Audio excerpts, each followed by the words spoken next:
வணக்கம் மக்களே, இது நம்ம ரேண்டம்பர்ஸ். இன்னைக்கு நம்ம மிஸ்டர் மைட் மேக மான்ஹுவாவோட அடுத்த சாப்டர்ஸ் தான் பார்க்க போறோம். சோ வீடியோக்குள்ள போறதுக்கு முன்னாடி மறக்காம வீடியோக்கு லைக் கொடுத்துட்டு பாருங்க. சோ வாங்க வீடியோக்குள்ள போலாம். நம்ம போன சாப்டர்ஸ்ல என்ன பார்த்திருப்போம்னா, நம்ம ஜியோங் இருக்கான்ல, அவன் இந்த மூ ஜாங்கியா கூட சண்டை போடுறதுக்காக போவான். அதாவது இந்த ஃபைனல் ட்ரையல் ஒரு மார்ஷியல் ஆர்ட்ஸ் காம்படிஷன். சோ இந்த காம்படிஷன்ல ஒவ்வொருத்தரும் அவங்களுக்கு ஆப்போசிட்ல ஒருத்தர் எனிமியை சூஸ் பண்ணி அவங்கள சண்டை போடுவாங்க. சோ இவங்க நம்பர் பேஸ்ட்ல இந்த எனிமிஸ் சூஸ் பண்ணாங்க. அப்ப ஃபர்ஸ்ட் ஃபைட் நம்ம மோ கியோங்கானுக்கும், அதாவது நம்ம ஜியோங்குக்கும் மூ ஜாங்கியாக்கும். இந்த ஒரு சண்டையில எல்லாருமே மூ ஜாங்கியாக் தான் ஜெயிப்பான் அப்படின்னு சொல்லி நினைச்சாங்க. ஏன் அப்படின்னா நம்ம மூ ஜாங்கியாக் இயர்லி சுப்ரீம் பீக்ல இருந்தான். அது மட்டும் கிடையாது, சண்டை ஆரம்பிச்ச உடனே நம்ம மூ ஜாங்கியாக் இருக்கிறதுலே கஷ்டமான ஒரு டெக்னிக்கை யூஸ் பண்ணான். அது என்ன அப்படின்னா, ஒரு கையில ஃபிஸ்ட் டெக்னிக்கையும் இன்னொரு கையில பாம் டெக்னிக்கையும். இந்த ஒரு டெக்னிக்கை தாண்டி நம்ம ஜியோங்கால ஜெயிக்கவே முடியாதுன்னு எல்லாரும் யோசிச்சப்ப கரெக்டா நம்ம ஜியோங் அதை பார்த்த உடனே அதை அப்படியே இமிட்டேட் பண்ணி அவனோட டெக்னிக்கை அவனுக்கு எதிராகவே யூஸ் பண்ணி அவனையும் தோக்கடிச்சிருவான். அதுவும் ரொம்ப ரொம்ப ஈஸியா.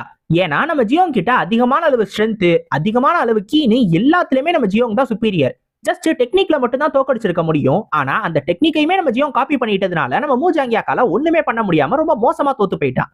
இது மட்டும் இல்லாம இப்ப நம்ம மூ ஜாங்கியாக் நம்ம ஜியோங்கோட நாயா மாறிட்டான். இதோட தான் நம்ம போன சாப்டர்ஸை விட்டுட்டு போனோம். இப்போ இதுல இருந்து கண்டினியூ பண்ணுவோம். இந்த ஒரு சாப்டர் ஆரம்பிச்சது. இப்ப இந்த மேட்ச் முடிஞ்ச உடனே நம்ம மூ ஜாங்கியாக் மயக்கம் போட்டு விழுந்துருவான். இப்ப அந்த அப்சர்வ் பண்ணிக்கிட்டு இருந்தாங்கல்ல, இது எல்லாத்தையும் பார்க்க வந்தவங்க, அவங்க எல்லாரோட மனசுலயும் ஒரே எண்ணம் தான். அது ஜியோங்க அவங்களோட டிசிப்ளா எடுத்துக்கணும் அப்படின்னு. முதல்ல இதை பத்தி வெளில சொல்றது நம்ம ஃபிஸ்ட் கிங். நம்ம ஃபிஸ்ட் கிங் என்ன சொல்லுவாருன்னா, மேபி இந்த ஒரு சைல்ட நான் என்னோட டிசிப்ளா எடுத்துக்கிறது தான் நல்லது போல அப்படின்னு சொல்லுவாரு.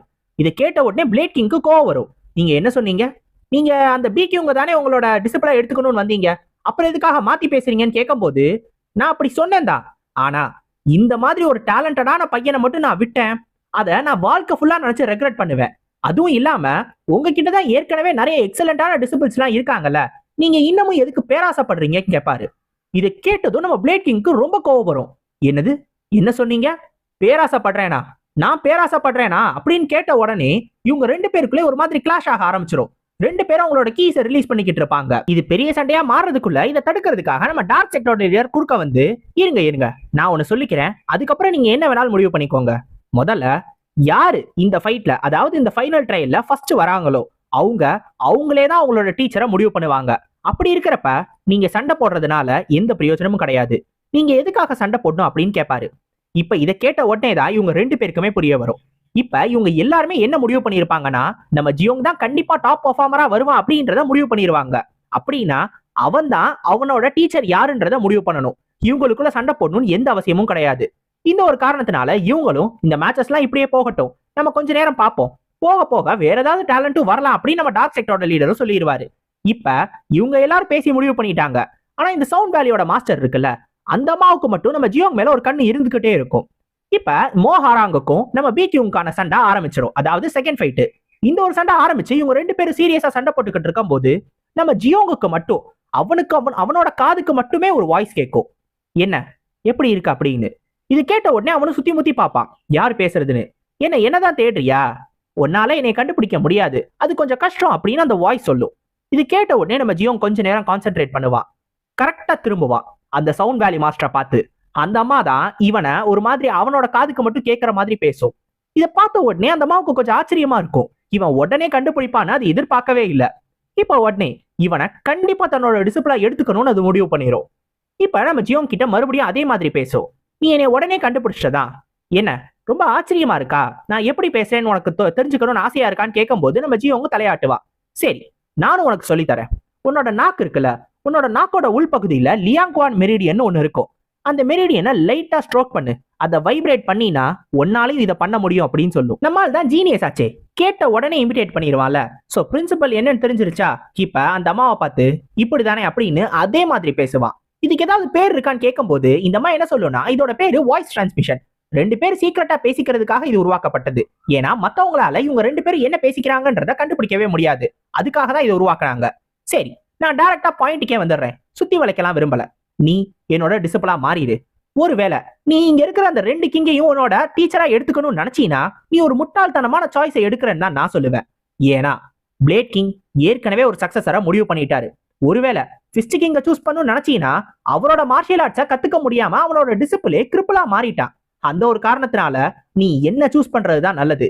ஏன்னா நீ மட்டும் என்ன சூஸ் பண்ணேன்னு வச்சுக்கோவேன், உனக்கு சுகபோகமான ஒரு வாழ்க்கை கிடைக்கும். நீ சவுண்ட் வேலியில ஒரு ராஜா மாதிரி அப்படியே நல்லா ஜம்முன்னு வாழலாம். ஆனா ஒருவேளை நீ என்னைய சூஸ் பண்ணாம வேற யாரையாவது சூஸ் பண்ணணும்னு நினைச்ச, அங்க இருக்கிறது உன்னோட பிரதர் தானே, அவனை நான் என்னோட டிசிப்ளா எடுத்துக்கிடுவேன்.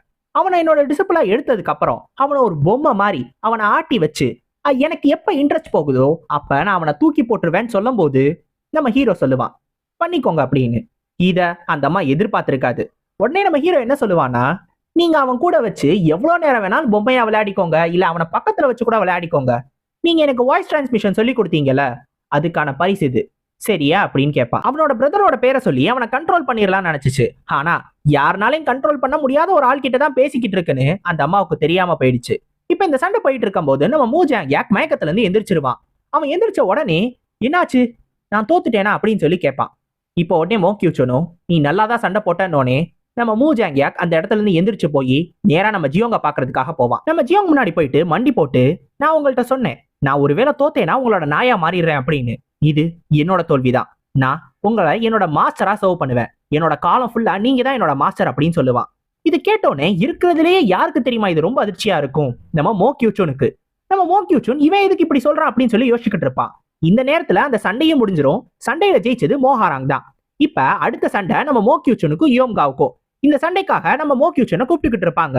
அப்ப நம்ம மோஹாராங் ஸ்டேஜ்ல இருந்து வெளில வரும்ல, நம்ம மோஹாராங்க பார்த்து நம்ம மோ கியூச்சன் சொல்லுவான், மோஹாராங் நீ எதுக்காக அவன் கூட சுத்துறான்னு எனக்கு தெரியல, ஆனா கொஞ்சம் கவனமாயிரு, அவன் எல்லாருமே அவனோட சர்வன்ஸா மாத்திக்கிட்டு இருக்கான், நீ கொஞ்சம் கவனமாயிருன்னு சொல்லும் போது மோஹாராங் சொல்லும், நீ ரொம்ப லேட் அப்படின்னு.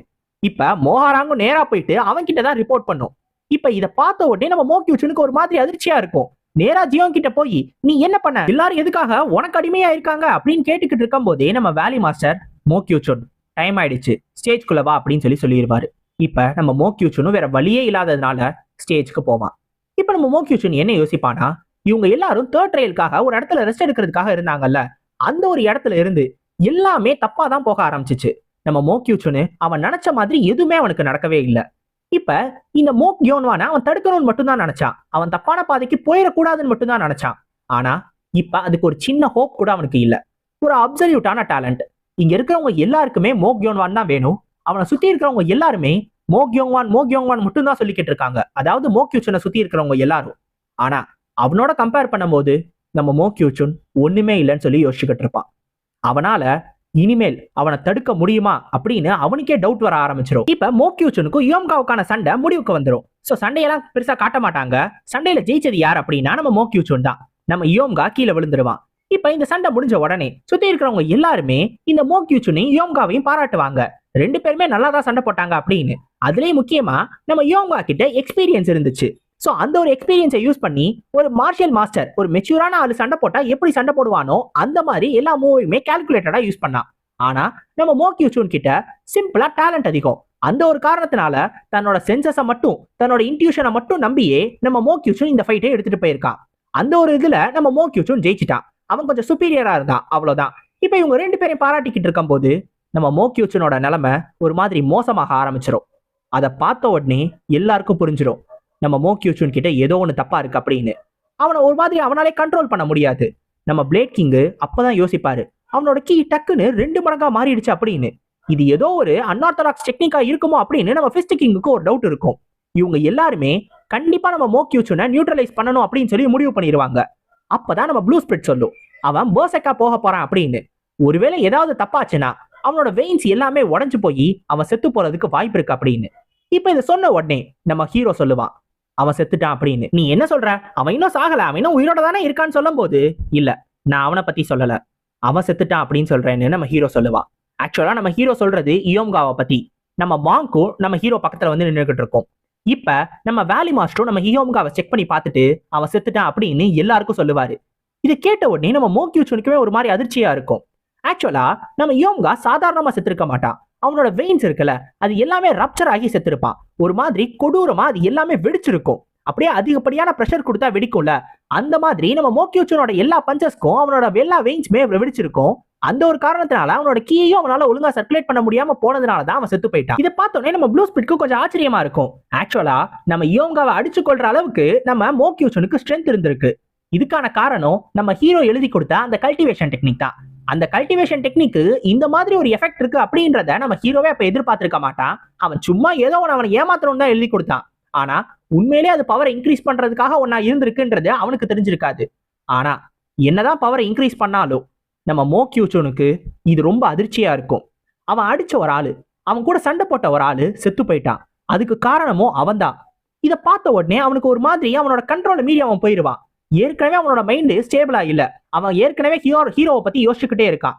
இப்ப இதுவும் தெரிஞ்ச உடனே அவனோட மைண்ட் அவனால கண்ட்ரோலே பண்ண முடியாது. ஒரு மாதிரி அவனோட மைண்டுக்குள்ள கொல்லணும் கொல்லணும் கொல்லணும் அப்படின்ற அந்த சவுண்ட் மட்டும் தான் கேட்டுக்கிட்டே இருக்கும். அவனுக்கு இதுக்கு முன்னாடி இந்த கல்டிவேஷன் டெக்னிக்கா அவன் ஃபர்ஸ்ட் டைம் யூஸ் பண்ணும்போது ஒரு சிம்பிளான ஒரு எமோஷன் வந்துச்சு. நம்ம மோ கியூச்சூன் அதை சந்தோஷம் நினைச்சான். ஏன்னா ஒரு டெக்னிக்கை யூஸ் பண்ணி அவன் ஸ்ட்ராங்கா மாறதுனால அது சந்தோஷமா தான் இருக்கும்னு அவனுக்கு அப்ப தோணுச்சு. ஆனா அது சந்தோஷம் கிடையாது, அது மர்டரஸ் இன்டென்ட். இப்ப ஒரு மாதிரி சிரிக்க ஆரம்பிச்சிருவான். அவனே அவனோட கண்ட்ரோல்ல இல்ல. சுத்தி இருக்கிறவங்க எல்லாருமே இது ஒரு மாதிரி அதிர்ச்சியா பாத்துக்கிட்டு இருப்பாங்க. இவனை உடனே நியூட்ரலைஸ் பண்ணணும்னு நம்ம பிளேட் கிங்கும் சொல்லிக்கிட்டு இருப்பாரு. அப்ப நம்ம மோ கியூச்சூனோட ட்ரெஸ்ல இருந்து ஒரு சின்ன டோக்கன் வந்து கீழே விழுகும். அதை பார்த்த உடனே நம்ம மோ கியூச்சூனுக்கு அவனோட ஃப்ரெண்டு ஒரு ஸ்பை இருந்தால அவன் கூட சாகிறதுக்கு முன்னாடி நம்ம மோ கியூச்சூன் கிட்ட ஒரு டோக்கனை கொடுத்து இனிமேல் எல்லாத்தையும் நீ தான் பாத்துக்கணும்னு சொன்னால அந்த ஒரு ஞாபகம் நம்ம மோ கியூச்சூனுக்கு வந்துடும். அவனோட ஞாபகம் வந்த உடனே நம்ம மோ கியூச்சூன் அவனே கண்ட்ரோல் பண்ணணும் ட்ரை பண்ணுவான், எல்லாத்தையும் நிறுத்தணும் அப்படின்னு.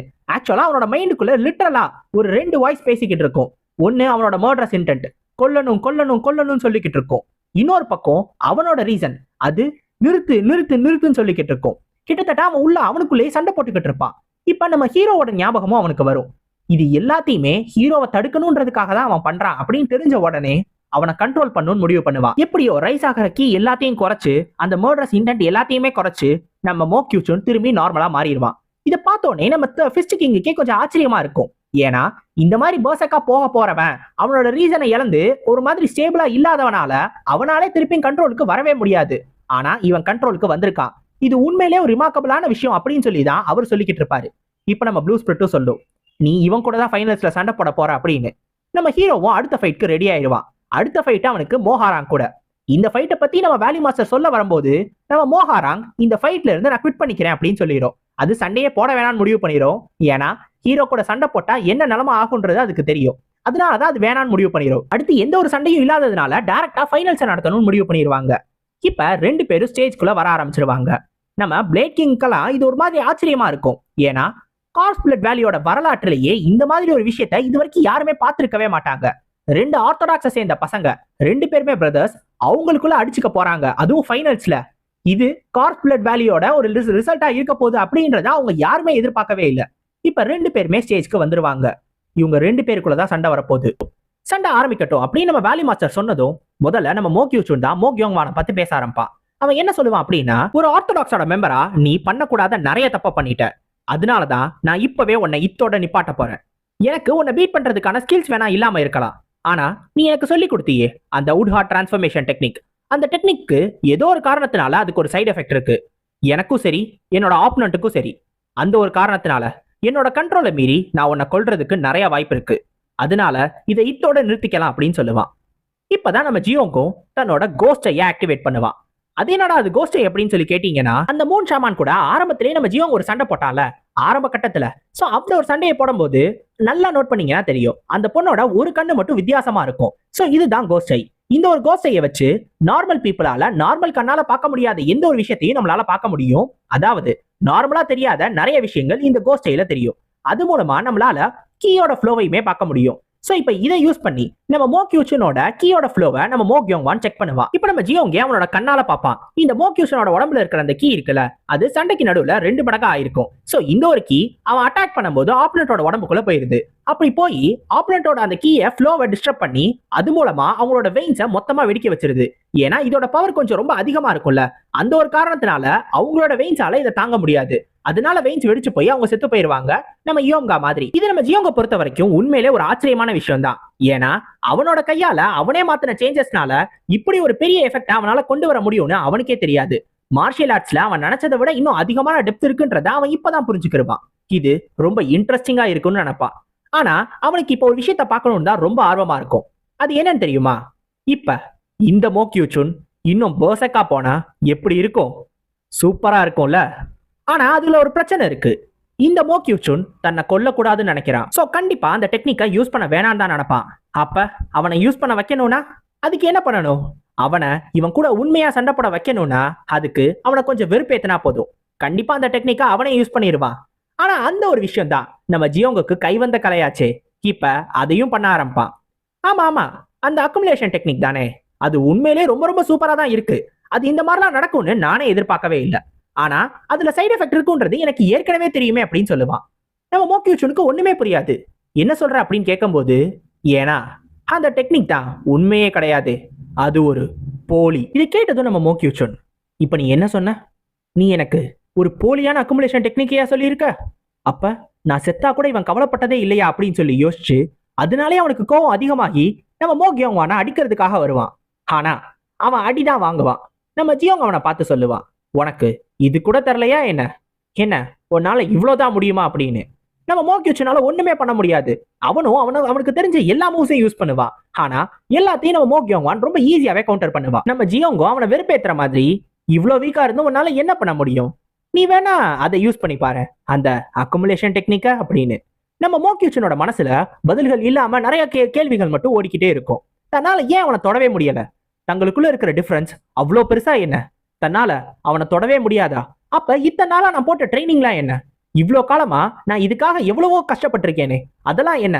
அந்த ஹார்ட் ஒர்க் எல்லாமே வேஸ்டா போயிடுச்சா? ஒருவேளை நான் அந்த டெக்னிக்கை யூஸ் பண்ணா என்ன ஆகும்?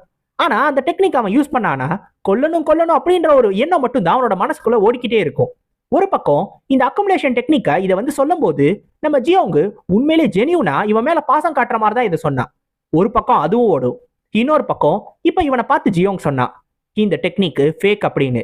இதையும் அவன் யோசிப்பான், இது எது உண்மை எது பொய்? இவன் உண்மையிலே தன்னை கொல்லணும்னு நினைச்சானா அப்படின்னு எல்லாத்த பத்தியுமே யோசிச்சு நம்ம மோக்யூச்சனுக்கு ஒண்ணுமே புரியாது. இன்னொரு பக்கம் நம்ம ஜியோங் கிட்ட அடி வாங்கிட்டு வேற இருப்பான். அவனுக்கு இதை பத்தி ஒண்ணுமே புரியாம அவனோட கண்ட்ரோலை மீறி ஒரே ஒரு பஞ்சு, ஒரு மாதிரி அறகுறையான கண்ட்ரோலோட ஒரே ஒரு பஞ்சு நம்ம மோக்யோங்வானை பார்த்து கொடுப்பான். இந்த ஒரு அடியை ரொம்ப ஈஸியாவே டிஃபெண்ட் பண்ணிடுவான். ஒரு 2 ஸ்டெப் பின்னாடியும் போவான்.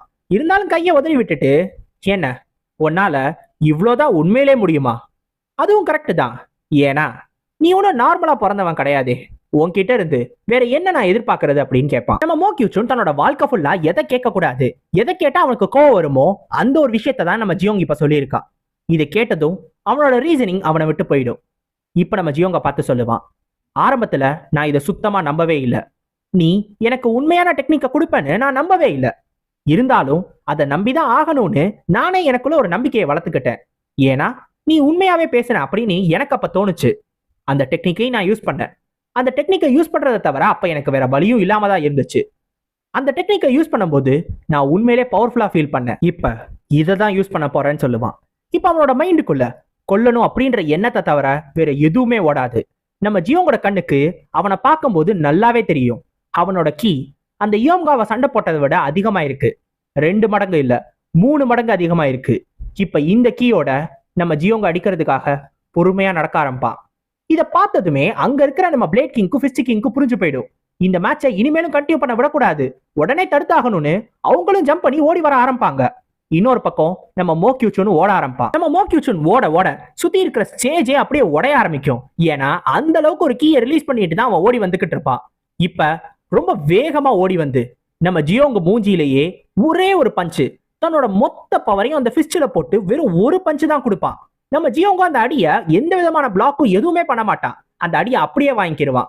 அந்த அடி அடிச்ச உடனே, அந்த அடி தான் மேல பட்ட உடனே ரொம்ப தூரம் தள்ளி போய் ஆடியன்ஸ் இருக்கிற பக்கம் உடைச்சிட்டு போய் நம்ம ஜியோங் விழுந்துருவான்.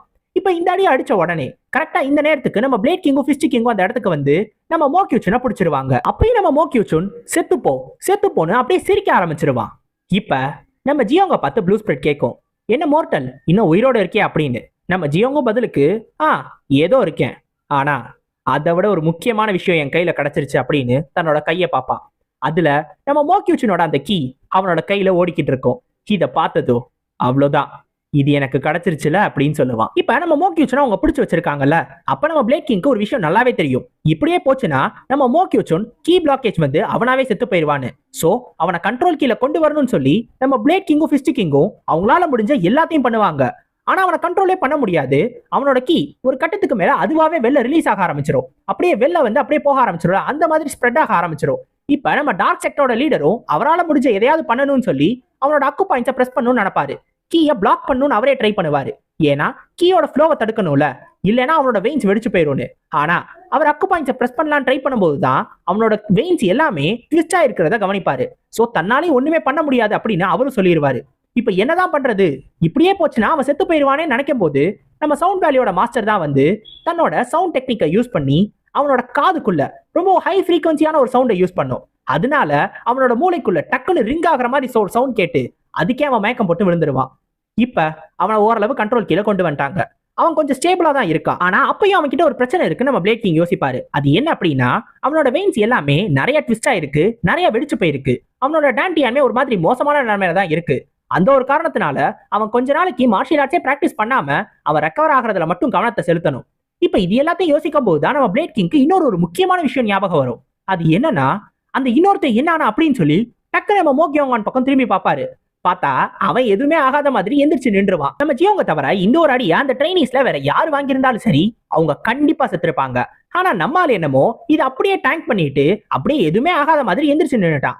இப்ப நம்ம வேலி மாஸ்டர் பக்கத்துல போய் கேட்பாரு, லார்ட் உங்களுக்கு ஏதாவது அடிபட்டிருக்கா, ஏதாவது எங்கேயாவது பிரச்சனை இருக்கா, நீங்க நல்லா இருக்கீங்களா அப்படின்னு. நான் நல்லா தான் இருக்கேன், ஆனா நான் இந்த அடியை டாச் பண்ணிருக்கணும் தானே நீங்களும் யோசிக்கிறீங்க. என்னோட லெவலுக்கு நான் கண்டிப்பா டாச் பண்ணிருக்கணும் தான் அப்படின்னு சொல்லுவான். இது கேட்டோடனே தான் நம்ம வேலி மாஸ்டரும் அப்படின்னா நீங்க அப்படின்னு கேட்கும்போது, ஆமா வேணும்னே தான் இந்த அடியை நான் வாங்கினேன் அப்படின்னு சொல்லுவான். ஆக்சுவலா ஏன்னா இப்பயும் கூட நம்ம மோக்யோச்சுனை நம்ம ஜியோங்கால சமாளிச்சிருக்க முடியும். அவன் கடைசியா வந்தால அந்த டெக்னிக்கை யூஸ் பண்ணி அப்பயும் ரொம்ப ஈஸியாவே அவனால சமாளிச்சிருக்க முடியும். ஆனா அந்த அடியை மட்டும் அவன் வாங்காம போயிருந்து அவனை ரொம்ப ஈஸியா சமாளிச்சிருந்தானா அவன் ரொம்ப ரொம்ப ஓவர்வெல்மிங்கான ஸ்ட்ராங்கான ஆளு அப்படின்றது இவங்க எல்லாருக்கும் தெரிஞ்சு போயிருக்கும். அது நிறைய பேருக்கு சந்தேகத்தை ஏற்படுத்தி இருக்கும். அந்த ஒரு காரணத்தினாலதான் அந்த அடியையும் வாங்கினான். ஆனாலும் நம்ம வேலி மாஸ்டருக்கு ஒரு டவுட் இருக்கும்.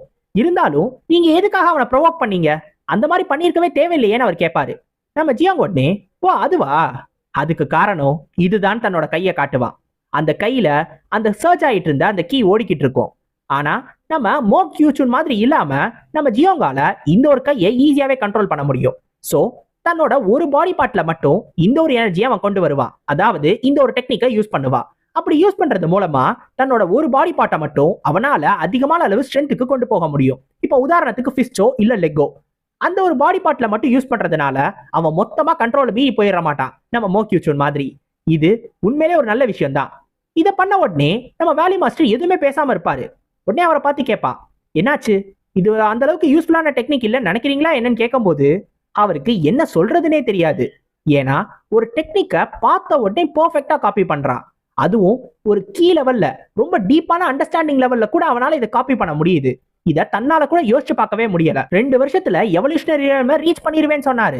ஆனா என்ன பொறுத்த வரைக்கும் இவரு 2 வருஷத்துல அதையும் தாண்டி போயிருவாரு. இவர் எந்த அளவுக்கு ஸ்ட்ராங்கா மாற போறாருன்றத பாக்குறதுக்கு எனக்கே ஆர்வமா இருக்கு அப்படின்னு சொல்லி அவரு யோசிச்சுக்கிட்டு இருப்பாரு. இப்போ உடனே நம்ம ப்ளூ ஸ்பிரிட்டும் சொல்லும், நீ யோசிக்கிற விதத்தை பார்க்கும்போது எனக்கே ரொம்ப பயமா இருக்கு, நீ இதை உடனே யூஸ் பண்ணுவேன்னு நானே எதிர்பார்க்கல அப்படின்னு. இப்ப நம்ம ஜியோங்கும் கேட்பான், இதுக்கு என்ன பேர் வைக்கலான்னு. நம்ம ப்ளூ ஸ்பிரிட்டும் யோசிச்சுட்டு, இது ஒரு அன்ஆர்த்தடாக்ஸ் ஆர்ட் மாதிரி இருக்கு, நம்ம வெயின்ஸை ஒரு மாதிரி வித்தியாசமா கண்ட்ரோல் பண்றோம், அது மூலமா கீ சர்ச் நடக்குது, சோ இதுக்கு ரிவர்சிங் பிளட் ஈவில் ஆர்ட்ஸ்னு பேர் வைப்போம் அப்படின்னு. இந்த ஒரு பேரை அவனுக்கும் பிடிச்சிருக்கும், அவனும் ஏத்துக்கிடுவான், reversing blood evil arts. So இந்த ஒரு டெக்னிக்கும் இப்ப நம்ம ஜியோங் கிட்ட வந்துருச்சு. இப்ப நம்ம ஜியோங்கும் கேட்பான், ஆமா மோக்யூசுனுக்கு என்னாச்சு அப்படின்னு. நம்ம வேலி மாஸ்டர் சொல்லுவாரு, இன்னும் கொஞ்ச நேரம் மட்டும் நம்ம விட்டுருந்தோம் அவன் கண்டிப்பா அவனாவே செத்து போயிருப்பான், எப்படியோ அவனை கண்ட்ரோல் கீழே கொண்டு வந்துட்டோன்னு. சோ அவன் இன்னும் வாழ வேண்டிய நாட்கள் இருக்கு போல, அவன் சாக வேண்டிய நாள் வரல போல.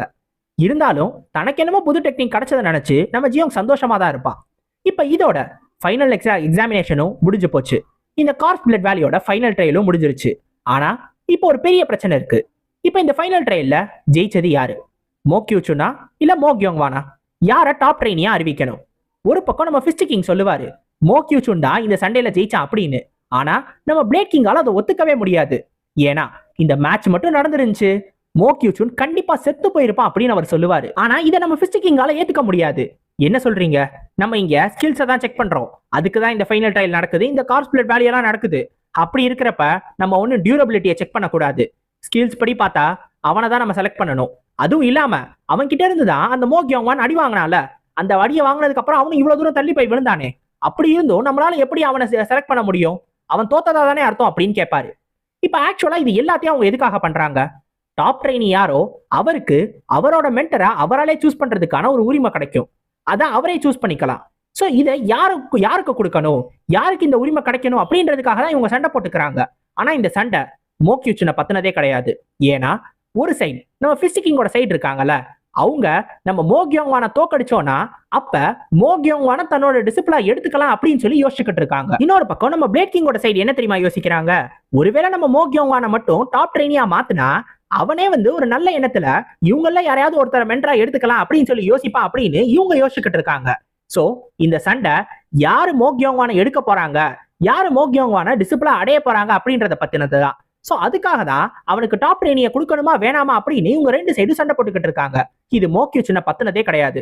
இப்போ உடனே நம்ம சவுண்ட் வேலியோட மாஸ்டர் சொல்லும், எங்களோட அசோசியேஷன் ஈவில் மார்ஷியல் ஆர்ட்ஸையுமே மார்ஷியல் ஆர்ட்ஸ் தான் கன்சிடர் பண்ணுது. சோ அந்த ஒரு காரணத்தினால அதை யூஸ் பண்ணியிருந்தாலும் மோக்யூச்சன் தான் இந்த சண்டையில ஜெயிச்சான் அப்படின்னு நான் சொல்றேன் அப்படின்னு. இப்ப இதை நம்ம ஃபிஸ்ட் கிங்கும் ஏத்துக்குருவாரு. ஏன்னா என்னதான் மோக்யோங்வான் டேலண்டடா இருந்தாலும் இந்த ரிசல்ட்டை நம்மளால பார்க்காத வரைக்கும் நம்மளால யாரு டாப் ட்ரெயினின்றத முடிவு பண்ணவே முடியாது. சோ நம்ம மோக்யூச்சன் பக்கம் போறதுதான் நல்லது அப்படின்னு சொல்லுவாரு. இதை நம்ம பிளேட் கிங்கால ஏத்துக்க முடியாது. இப்ப நம்ம டார்க் செக்டரோட லீடரும் உண்மையை சொல்ல போனா நம்ம கரெக்டான ஆளை தான் டாப் ட்ரெயினியா சூஸ் பண்ணணும், அதை நானும் ஒத்துக்கிறேன். ஆனா இந்த சண்டையை நம்ம நடக்க விட்டு இருந்தா மட்டும்தான் இந்த சண்டைக்கான ரிசல்ட் என்னன்றத நமக்கு தெரிய வந்திருக்கும். ஏன்னா இந்த சண்டை போற போக்க பார்த்தா ரெண்டு பேர்ல யாரு வேணாலுமே ஜெயிச்சிருக்கலாம். ரெண்டு பேருமே டேலண்டடா தான் இருந்தாங்க. சோ ரெண்டு பேர்ல யாரு வேணாலும் ஜெயிச்சிருக்கலான்றப்ப ஏன் நம்ம இதை ஒரு டையா ஏத்துக்க கூடாது அப்படின்னு சொல்லி அவர் கேட்பாரு. இப்ப இதை கேட்ட உடனே நம்ம வேலி மாஸ்டரும் ஆமா அவங்க ரெண்டு பேரையும் தோத்துட்டாங்கன்னு நம்மளால அறிவிக்க முடியாது. சோ ரெண்டு பேரையுமே நம்ம டாப் ட்ரெயினிஸா அறிவிச்சிடலாம், அதுதான் என்னோட முடிவுன்னு சொல்லிடுவாரு. சோ இந்த கார்ஸ் பிளட் வேலியை பொறுத்த வரைக்கும் வேலி மாஸ்டர் கிட்ட தான் இறுதியான முடிவு இருக்கு. சோ அவரே சொல்லிட்டாருன்னா அதை எதிர்த்து வேற யாராலையும் எதுவுமே சொல்ல முடியாது. சோ எல்லாருமே அமைதியாயிருவாங்க. சோ இப்ப எல்லா கோட்டையும் அழிச்சிட்டு மறுபடியும் நம்ம முத படிக்கே வந்துட்டோம்.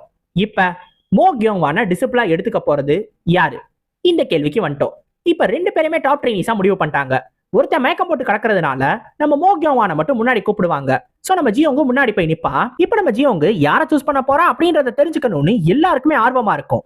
நம்ம ஜியோங்கு அவனோட கேரக்டரை டக்குன்னு வெளில கொண்டு வர ஆரம்பிப்பான்.